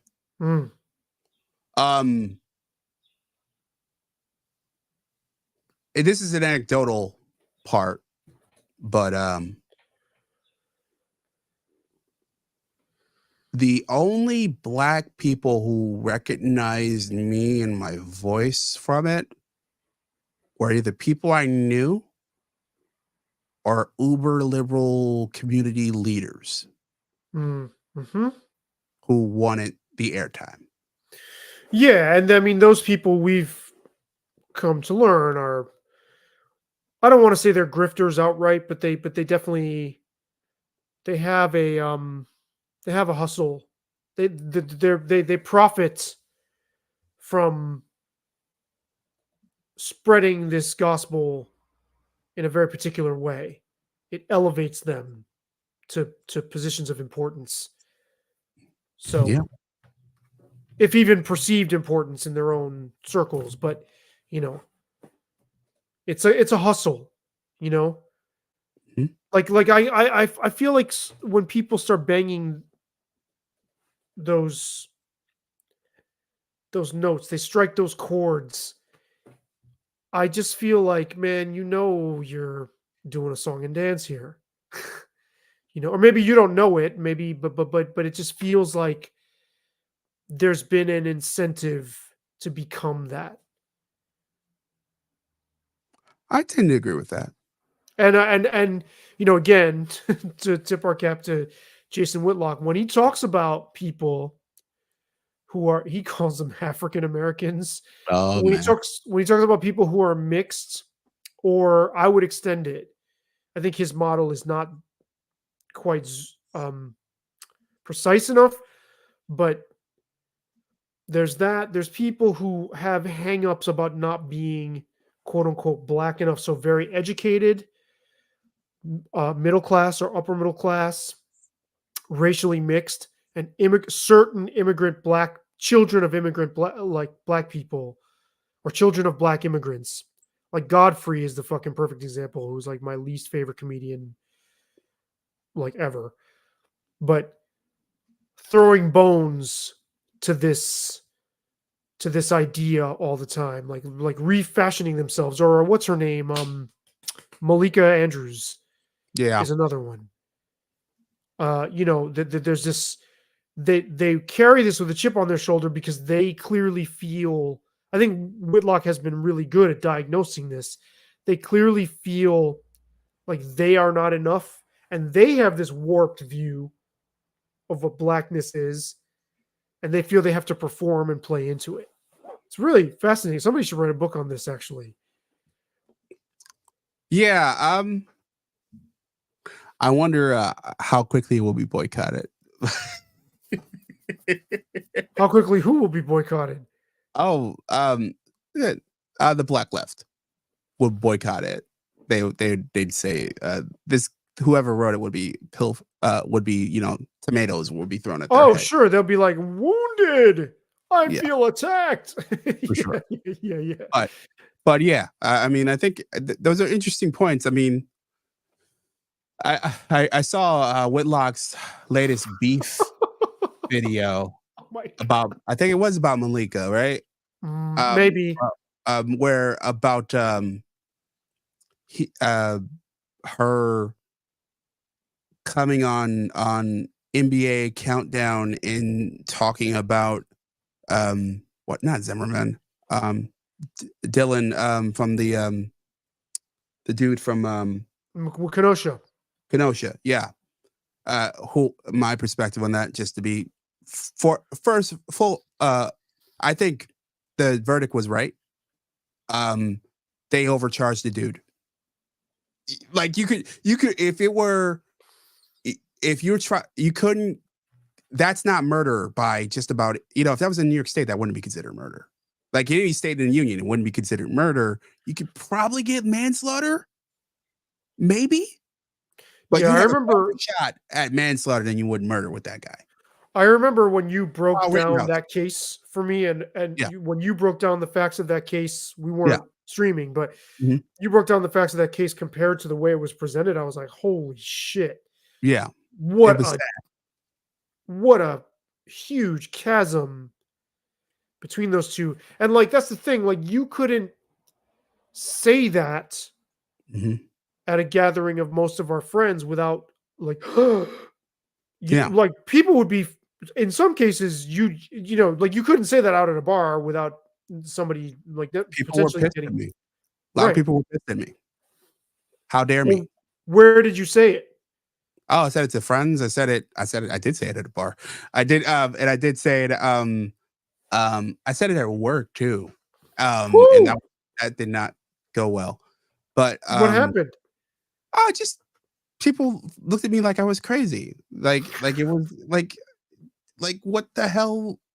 It's the how dare you have that opinion kind of, response. And See, and you're but the thing that I think is interesting that we should point out here is, having the benefit of knowing you for a long time, yeah, I think it's interesting because I know that probably what scrambles people's circuits, they know you're not just somebody who's going to say something contrary for the sake of it, or something um, provocative just for the sake. They're aware at this point. They've worked with you. They know that you put thought into yeah, whatever perspective you arrive at. So when you say something that's so far afield Mhm. from what they're expecting, you're not like you're not Larry Elder. no, In their view, like that yeah, would be the closest thing. You're yeah, not Candace Owens, no, right? no, So no, they no. know you're not that. So Yeah, and I think that does kind of blow people's minds, especially like I watched that trial intensely because I thought it was fascinating. But like when you look at that video and you also learn the facts of the case, the fact that that basically it was a border town where people go back and forth all the time. So the idea that he went across state lines to basically to like go kill black people was kind of crazy. Also, there's the fact that he didn't shoot any any black people. black people, right? None, Right. none, none. I These mean, were fuck, man. I don't um, know enough about. I honestly don't know as much about the case as you did, but I know. But I'm just saying. yeah. Again, The video also showed them attacking him while he has a gun multiple times. All right. Like if you it's like, so like in most states, if you attack someone who has a weapon, the weapon that they have legally purchased, if they use that weapon, it's not going to be murder. It might be manslaughter. It's not going to be murder. It's like breaking right. in somebody's house, and it's just not going to happen. Like and I think what people thought would happen is I'd be guided by the emotions of the whole larger. I think was it Jacob Blake or what? I forget which one of those incidents it was. And like that isn't how I would come to a conclusion like that.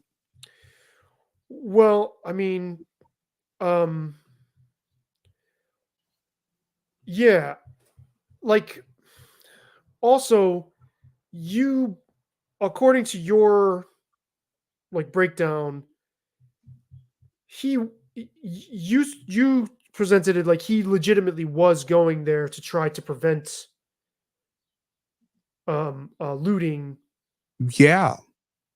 You had um um business owners invite people because like the cops basically surrounded this area Mhm. and decided not to intervene with any of the protests or looting or that was going on.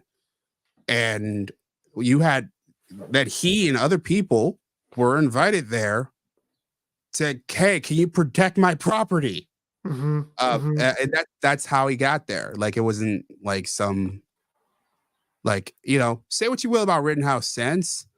And I don't really have any issue with how he approached things. I mean, I think when you find yourself the center of a spectacle like that, it shapes how you see the world.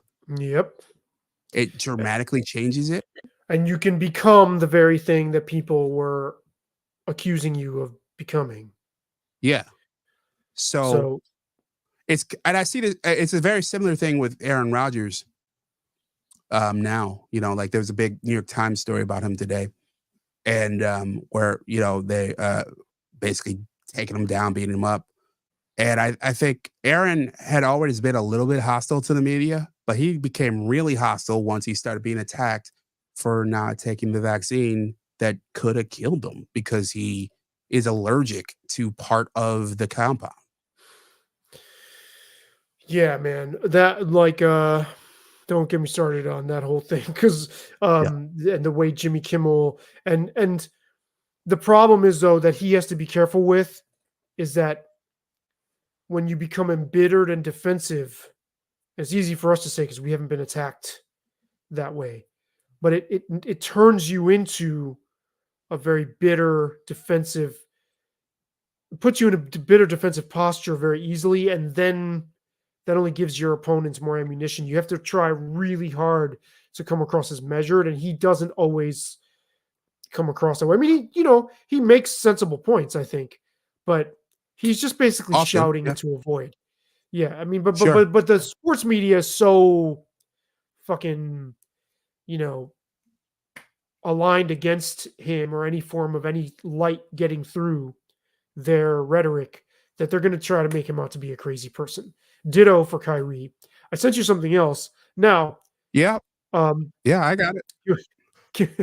Yeah. speaking of Ready to make that trial, I don't transition? know if that's a huh? Yeah, Ready to I make was that going to ask you. transition? Speaking Yeah. of trial, Yeah. Give me one moment. yeah. Oh my God. Uh,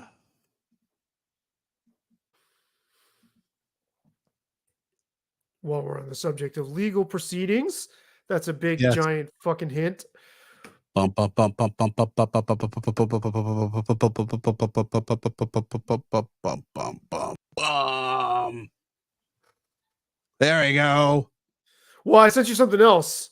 Oh, the other one. Okay, Yes. I'll Yeah, the yeah, other yeah. one. Yeah, but let's talk OJ. Yeah, yeah. I mean, okay, so how old were you when the Simpson chase happened? This is 1993 or 4? I believe it's 4 because Michael Jordan was not in the league anymore. Mm. It was the Rockets in I was watching the NBA finals.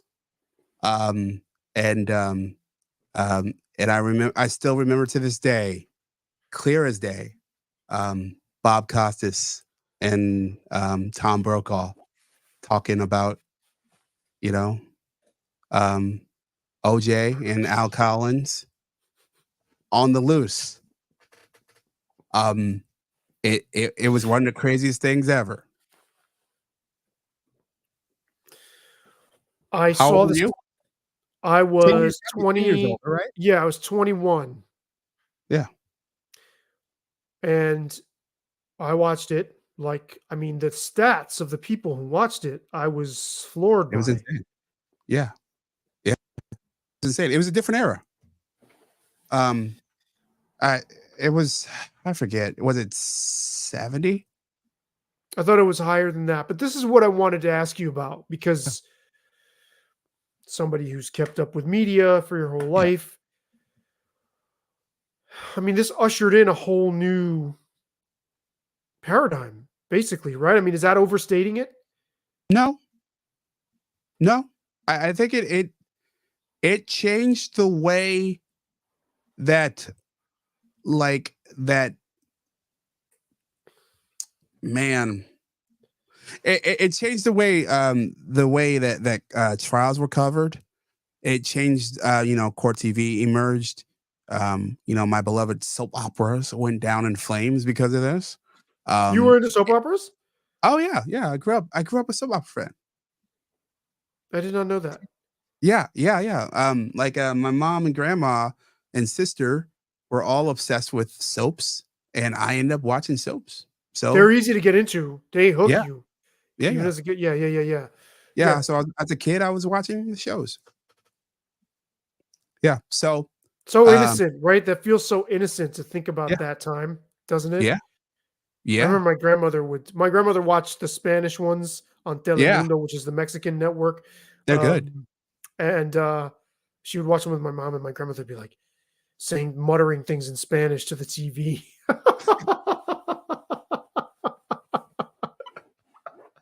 Sinvergüenza. You Yeah. know, you know. Uh, so so Court TV took yeah. down the In soaps. cable broadly, that was a pivotal moment in terms of cable viewership, where networks because daytime ratings, not just soap operas, but daytime news, daytime talk shows, they were never the same. Never the same. It was a line of demarcation. O.J. Simpson, Lay that out for us. meaning What wasn't the same? meaning whether you were Jerry Springer or Phil Donahue at that time, Maury Povich, Oprah Winfrey, they All those were shows big hits, right? All those all shows big were big. hits. Yeah. Springer was not as big as it got. Springer hit its apex later. We're talking like 98, 99, after it went full trash TV. I was gonna say, following this Yeah. shift, right? Like, Yeah. yep. But Jenny Jones, those shows of that strike, Ricky Lake, those shows were were in full control of daytime TV along with soap operas. And they commanded a very, very strong audience. And after OJ, in that OJ trial, and everybody being exposed to this made for TV trial, at least it appeared that way. Mm-hmm. Um, all that stuff sort of fell to the wayside. And we ended up with this really lull period in soap operas. Not soap operas, but in terms of daytime TV broadly. Soaps, news, and talk shows. And we haven't recovered. So are you saying then that this somehow triggered a change in people's appetites? Yes, it speaks to what you were describing earlier about Joe Rogan. Hmm. There was an appetite there that people didn't realize they had. People didn't realize it. People also, this was it speaks to what ended the yellow journalism age as well. It's very similar in that we had a huge change in terms of technology. Cable went from being kind of spread to really widespread. And then 24 hours news Yeah. became. So when did the 24-hour cable cycle really take off? Well, it started with CNN in 1979, 1980, that But era. That when did it take off? I'd say uh early 90s, Okay, so around that right time. around it coincides with Yeah. OJ. Yes. Okay. And Okay. then shortly after that, you had the launch of Fox and MSNBC. Um and um and you had the cable news audiences hit their apex right after OJ. What did this awaken in these audiences? What were they looking for after this trial? Something real. But also like pork rinds, like Yeah, fatty something and salty and something gross. salacious. And I think that's why Jerry Springer, I mentioned him a little too quickly. When his show pivoted after this trial, in the years after this trial, it pivoted to this sort of salacious, I'm gonna run on stage and get naked. I'm going to have the Klan on to fight with the Black Panthers. I'm going to have I'm going to run on stage and throw my heel at the woman who's sleeping with my husband. Mm-hmm. I'm from a trailer park and I hate black people. And then they'd bring on black people to fight with the lady for the trailer park. Well, and mostly a lot of times I saw on there it was like two chubby Yeah, white women fighting over a man, yeah, sometimes black, if I yeah, remember yeah, right. yeah. I You remember. know, and like gesturing like real tough, like they were like street hood girls, but they were like, Yeah, white rural chicks, and discovering that this child is his, and then the two women start fighting each other, and then the guy's sitting there with this like sheepish. What's funny is I thought that stuff was horrible at the time, but again, it feels there's something quaint about it almost now, mhm, right? Because sure. it's taken a turn for even the more horrific. Now, what we can see via cell phone footage is more. It's like snuff films, basically, almost not quite, but Sure, all the time. yeah. For sure, all the time. We're always seeing something awful, something intense. And I think that's what part of what I think, not just OJ, I think Rodney King, you throw that into this scenario as well.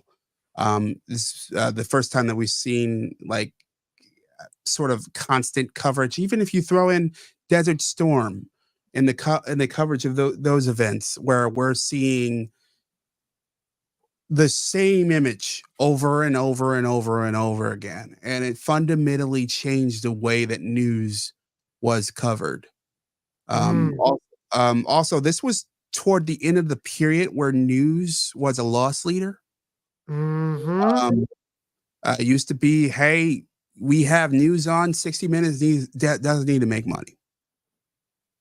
The Today Show doesn't need to make money. It's nice if it makes money. Doesn't need to. And it got to this period where no, everybody's got to make money. We have to put on all this news has to make money. Right, and then we have to fill 24 hours with it. And now we know people Yeah, want salacious, yeah, terrible stuff. yeah. When does the show Cops take off? Oh, it was earlier. Okay, Um, okay, Late 80s. okay, okay. But that kind of thing is what people want. It becomes increasingly clear. Yeah, I mean, I remember that feeling very suffocating. There's a song by the hip hop group Disposable Heroes of Hypocrisy, who I love.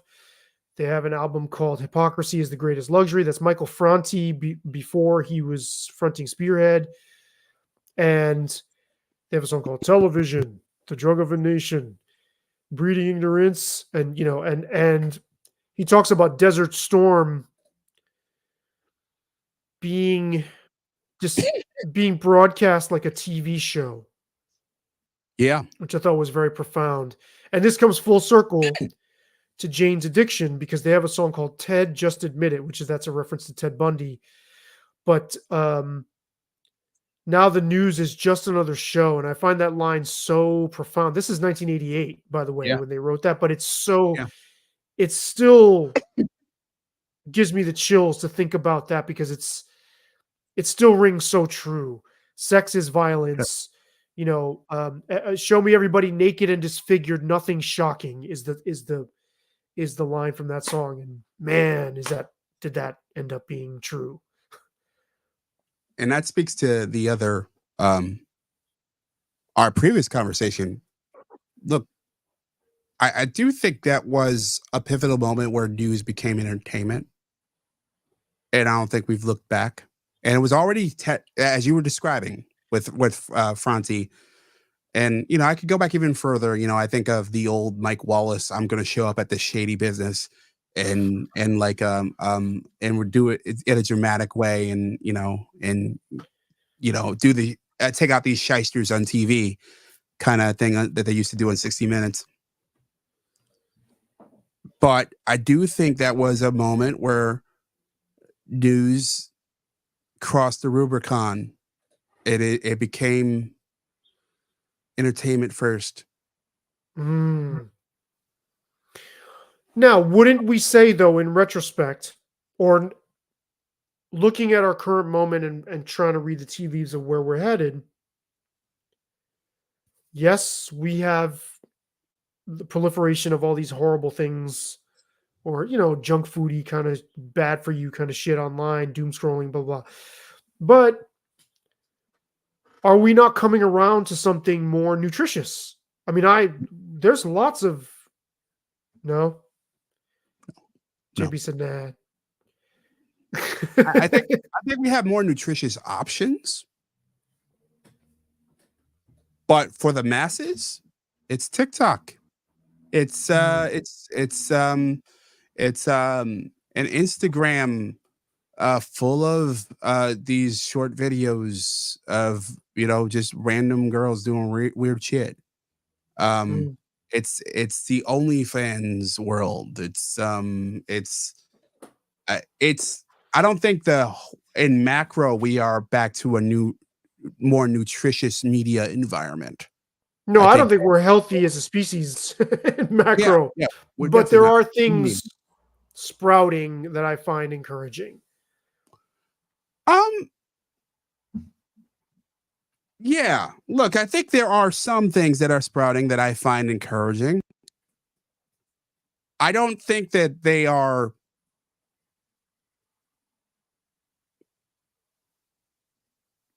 I don't think they'll ever dominate. Mm. You think it's pissing in the wind, kind of? Yeah, I think as I get back to the one of the other points I made earlier about technological changes, cable being one, the printing press and making newspapers being simple. I think what ends up where technology seems to going is more personalization, Hmm. and with more personalization comes more candy, not more nutritious you know Mm. output.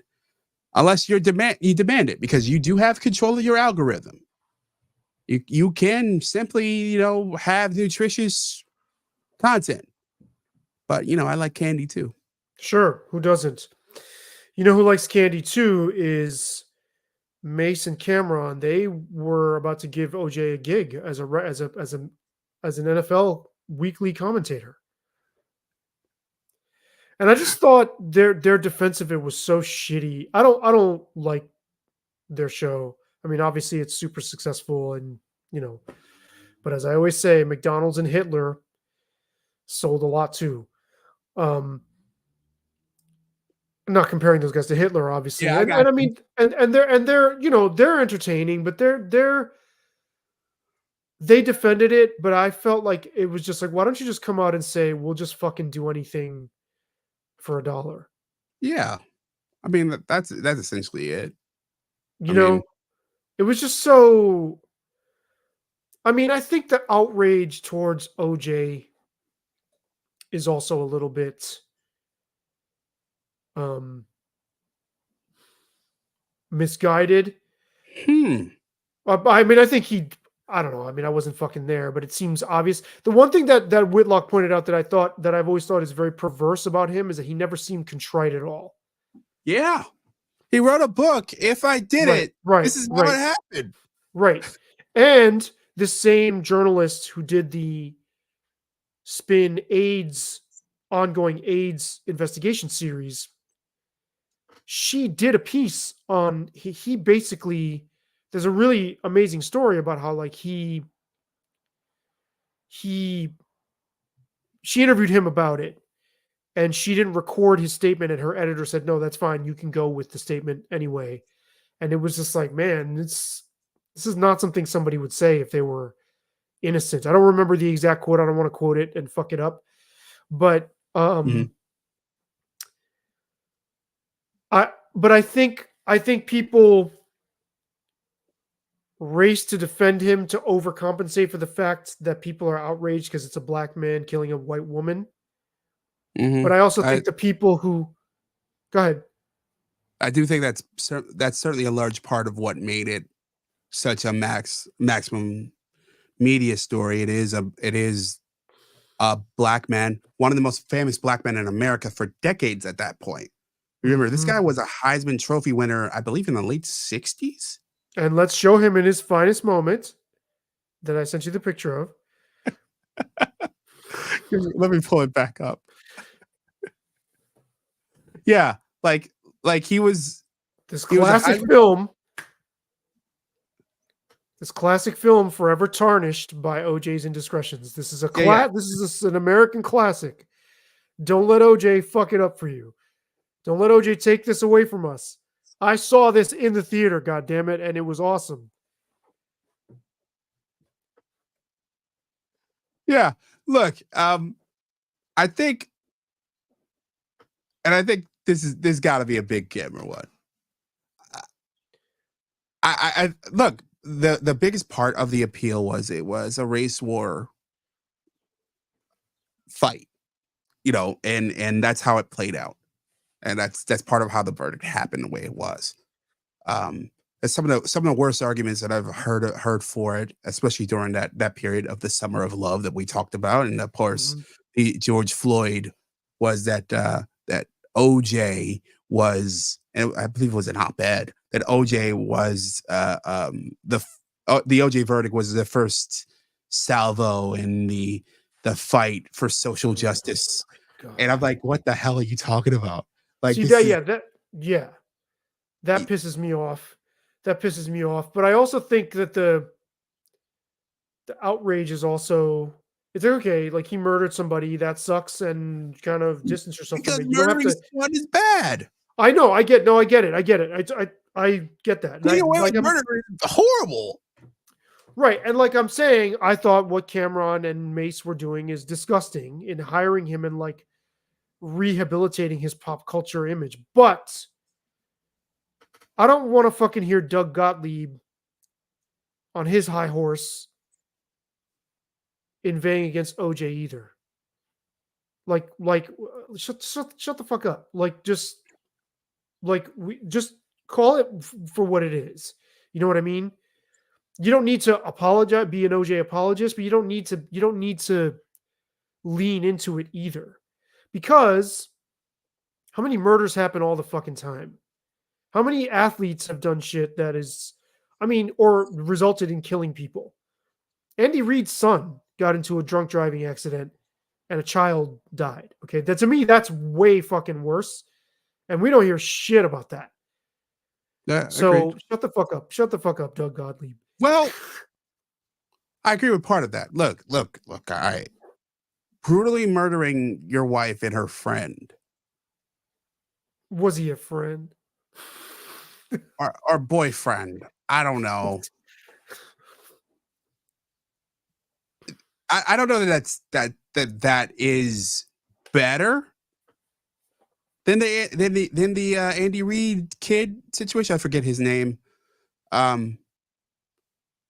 It's not intentional though, and it's obviously a drug addiction or an addiction, and it's not getting behind the wheel wanting to kill somebody. Right. Yeah, both are terrible things. And I don't like the I OJ's think worse. it. No, I no. think it was OJ, healthy. no. OJ is worse. Yes, it's premeditated. I think one thing that was healthy is that OJ's image was not really just the public's memory wasn't short for a change, right? He didn't recover his celebrity, and these motherfuckers were about to put him back on and try to do that with him, which I thought was gross. I don't think that would have done anything for his image publicly. But they were selling it as this like fucking sideshow attraction. I know, Which but I I think don't it's think so gross. yeah, but I Like, don't think it would actually move the needle at all. right, but the thing is, nothing else tried to do that with OJ. There's been people, right? Like Mhm. this is what irks the shit out of me with metal musicians in particular. They love like Charles Manson shit and like one of the guys from Korn bought a car that I think belonged. I forgot which serial killer it belonged to, but he bought a fucking car that belonged to this guy. And it's like, why would you want that? Like what kind of asshole like wants to even be around the energy of that? It's not fucking cool. Like murder is not like this is what Oliver Stone was addressing with Natural Born Killers. It's not an avenue to celebrity, right? We shouldn't take it casually. And so I think society never really re-embraced OJ, and I think that was good. But I also think people, like he was a bad guy. It's like, look, the facts fucking speak for themselves. And that trial, if the gloves don't fit, you must acquit. I mean, what a monumental fuck up, huh? On the prosecution's part. Yeah. Like it was it was a very, very, very bad decision. Very, very, very, very bad decision in the biggest spot possible. We're talking one of the biggest stories in American history, maybe the biggest, certainly one of the biggest media stories of American history. And you're saying it could be the biggest because I remember when I asked you that afterwards, you Certainly said one of them. no. One of them, not the biggest. One of them. I don't think it's even the biggest of the last quarter century. What is your top 5 or 10? If you Top go 5 or just off the top of your head, what are the biggest stories? I'd go Trump presidency 2, 1 COVID. In the ballpark would be Princess Diana death, 9/11.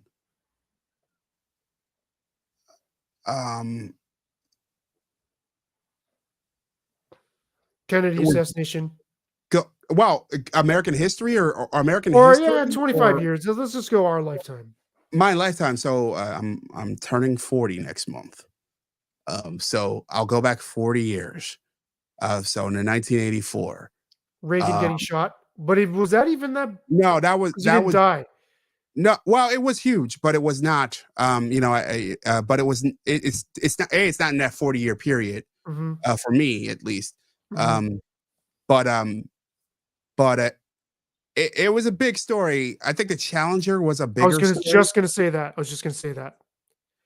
The Lewinsky investigation. Mm-hmm.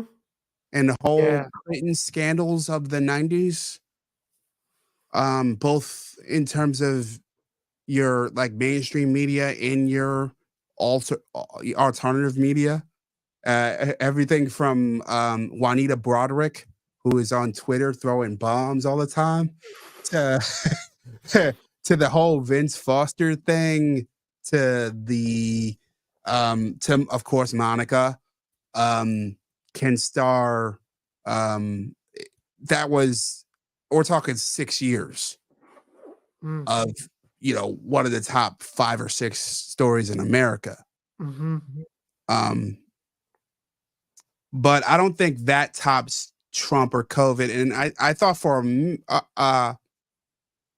a while that as I sat with it, that maybe it was recency bias. But COVID's won. It's with a bullet.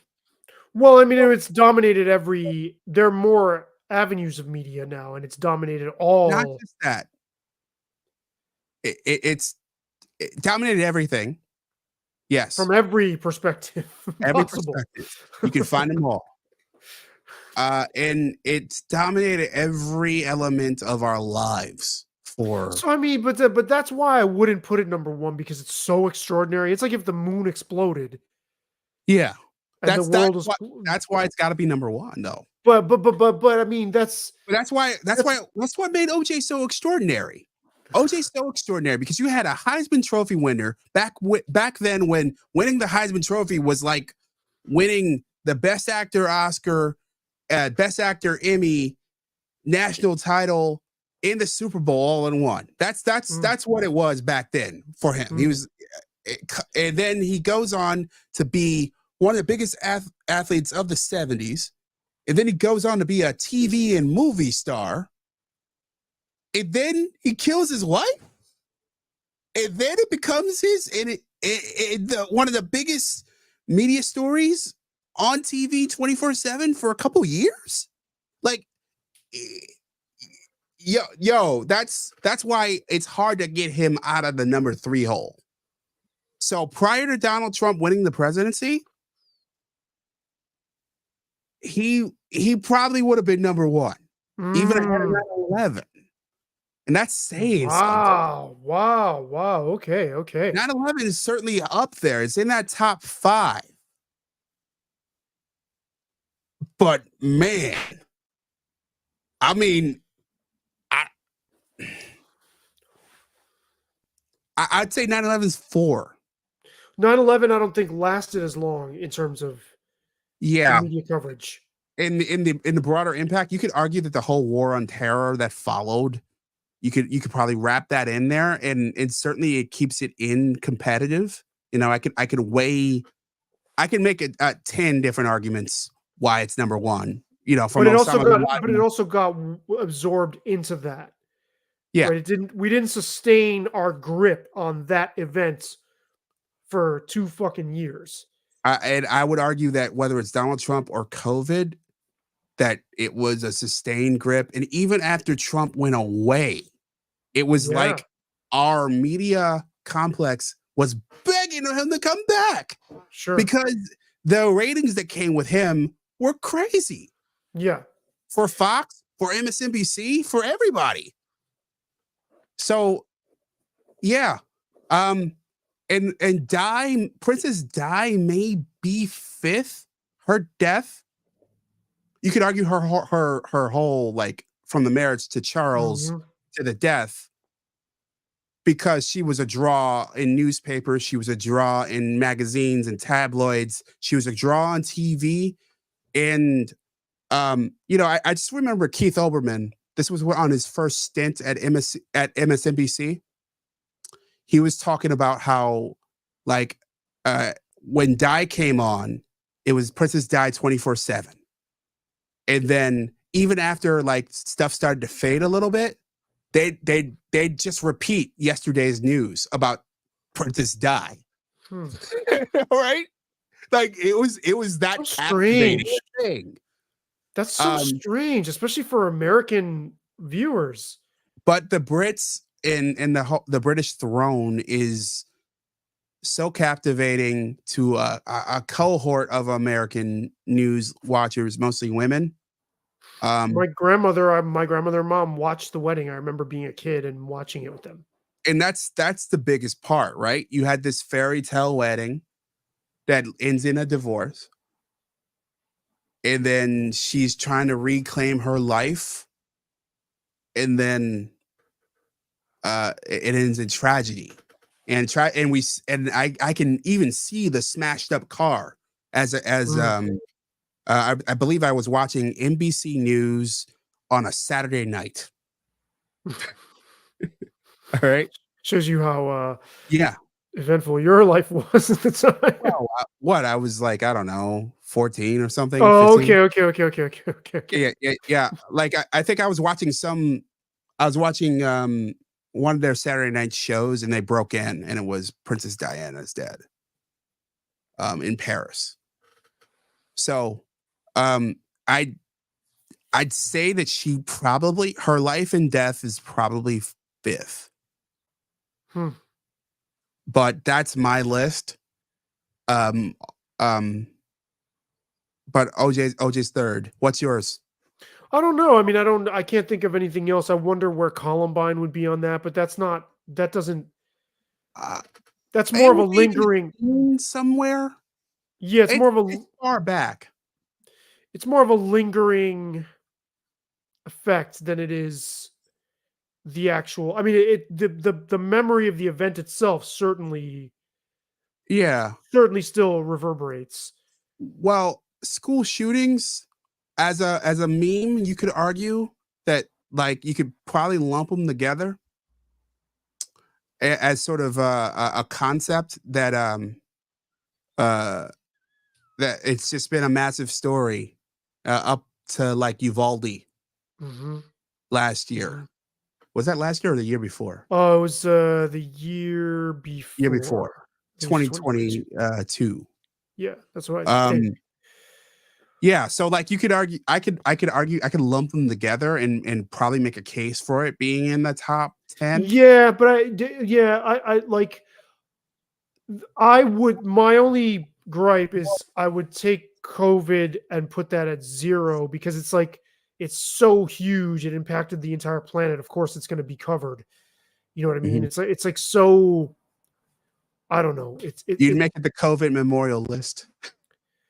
I mean, it's like how could you not Yeah. cover that? It's so gigantic that it's not, it's more than just a media story.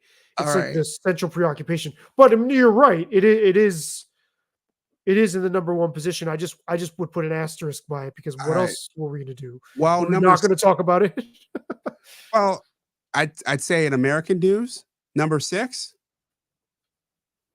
Um, if COVID is off the board, if it's the COVID memorial biggest media stories of all time list, Right. Exactly. That's a good way to. Yeah. um, could Tony be Barack Fauci. Obama. Mm, Um, yeah. I Barack mean, Obama would yes. have an argument getting Yeah. I mean, elected. and also the relentless. Really, from the moment he gave that speech at the Democratic convention through the Hmm, election, even if you leave out the rest of the presidency, just as a media story, mhm. this sort of like first black president, you certainly could make a very strong argument for Barack Obama at number 5. Hmm. I don't think Barack Obama gets above there though. And if you told me that a couple years ago or a decade ago, I I would have been shocked. Hmm. But I think I could have made a pretty strong argument for it to be top 2, maybe number 1. But no, I just this last few years has been so well, you know, oh no, it's not in the top 5. Well, Taylor Swift is on pace if this continues. Not no Okay. up there, Okay. top 10, Okay. top 10. Who's in number 5 instead of Obama? And by the way, Michael Jackson, Mm, from during that period, his life and death certainly warrants in that ballpark. But there's one really obvious one, and I mentioned them earlier.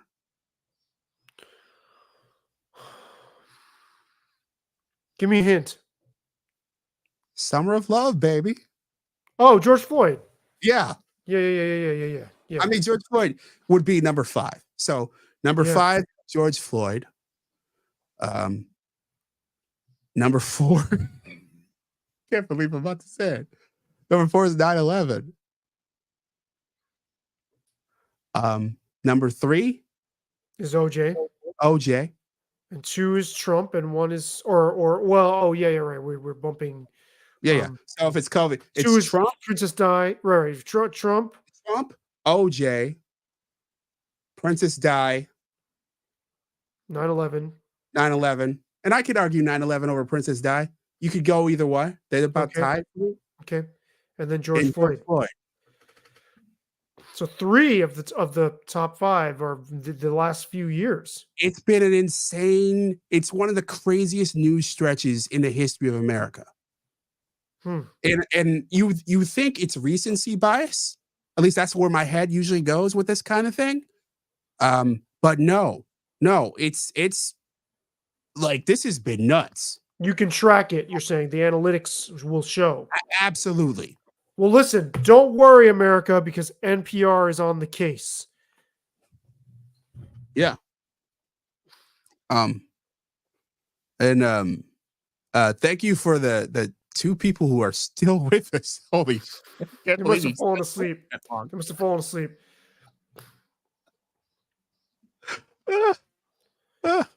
So you want to call this one and reconvene? Yeah. Yeah, for sure. For sure. And we'll talk Tucker and Joe Rogan another time. Absolutely. Yeah. Thanks for having me again. Yeah. Thanks for quizzing me. And we'll do this again. Absolutely. Peace, everybody.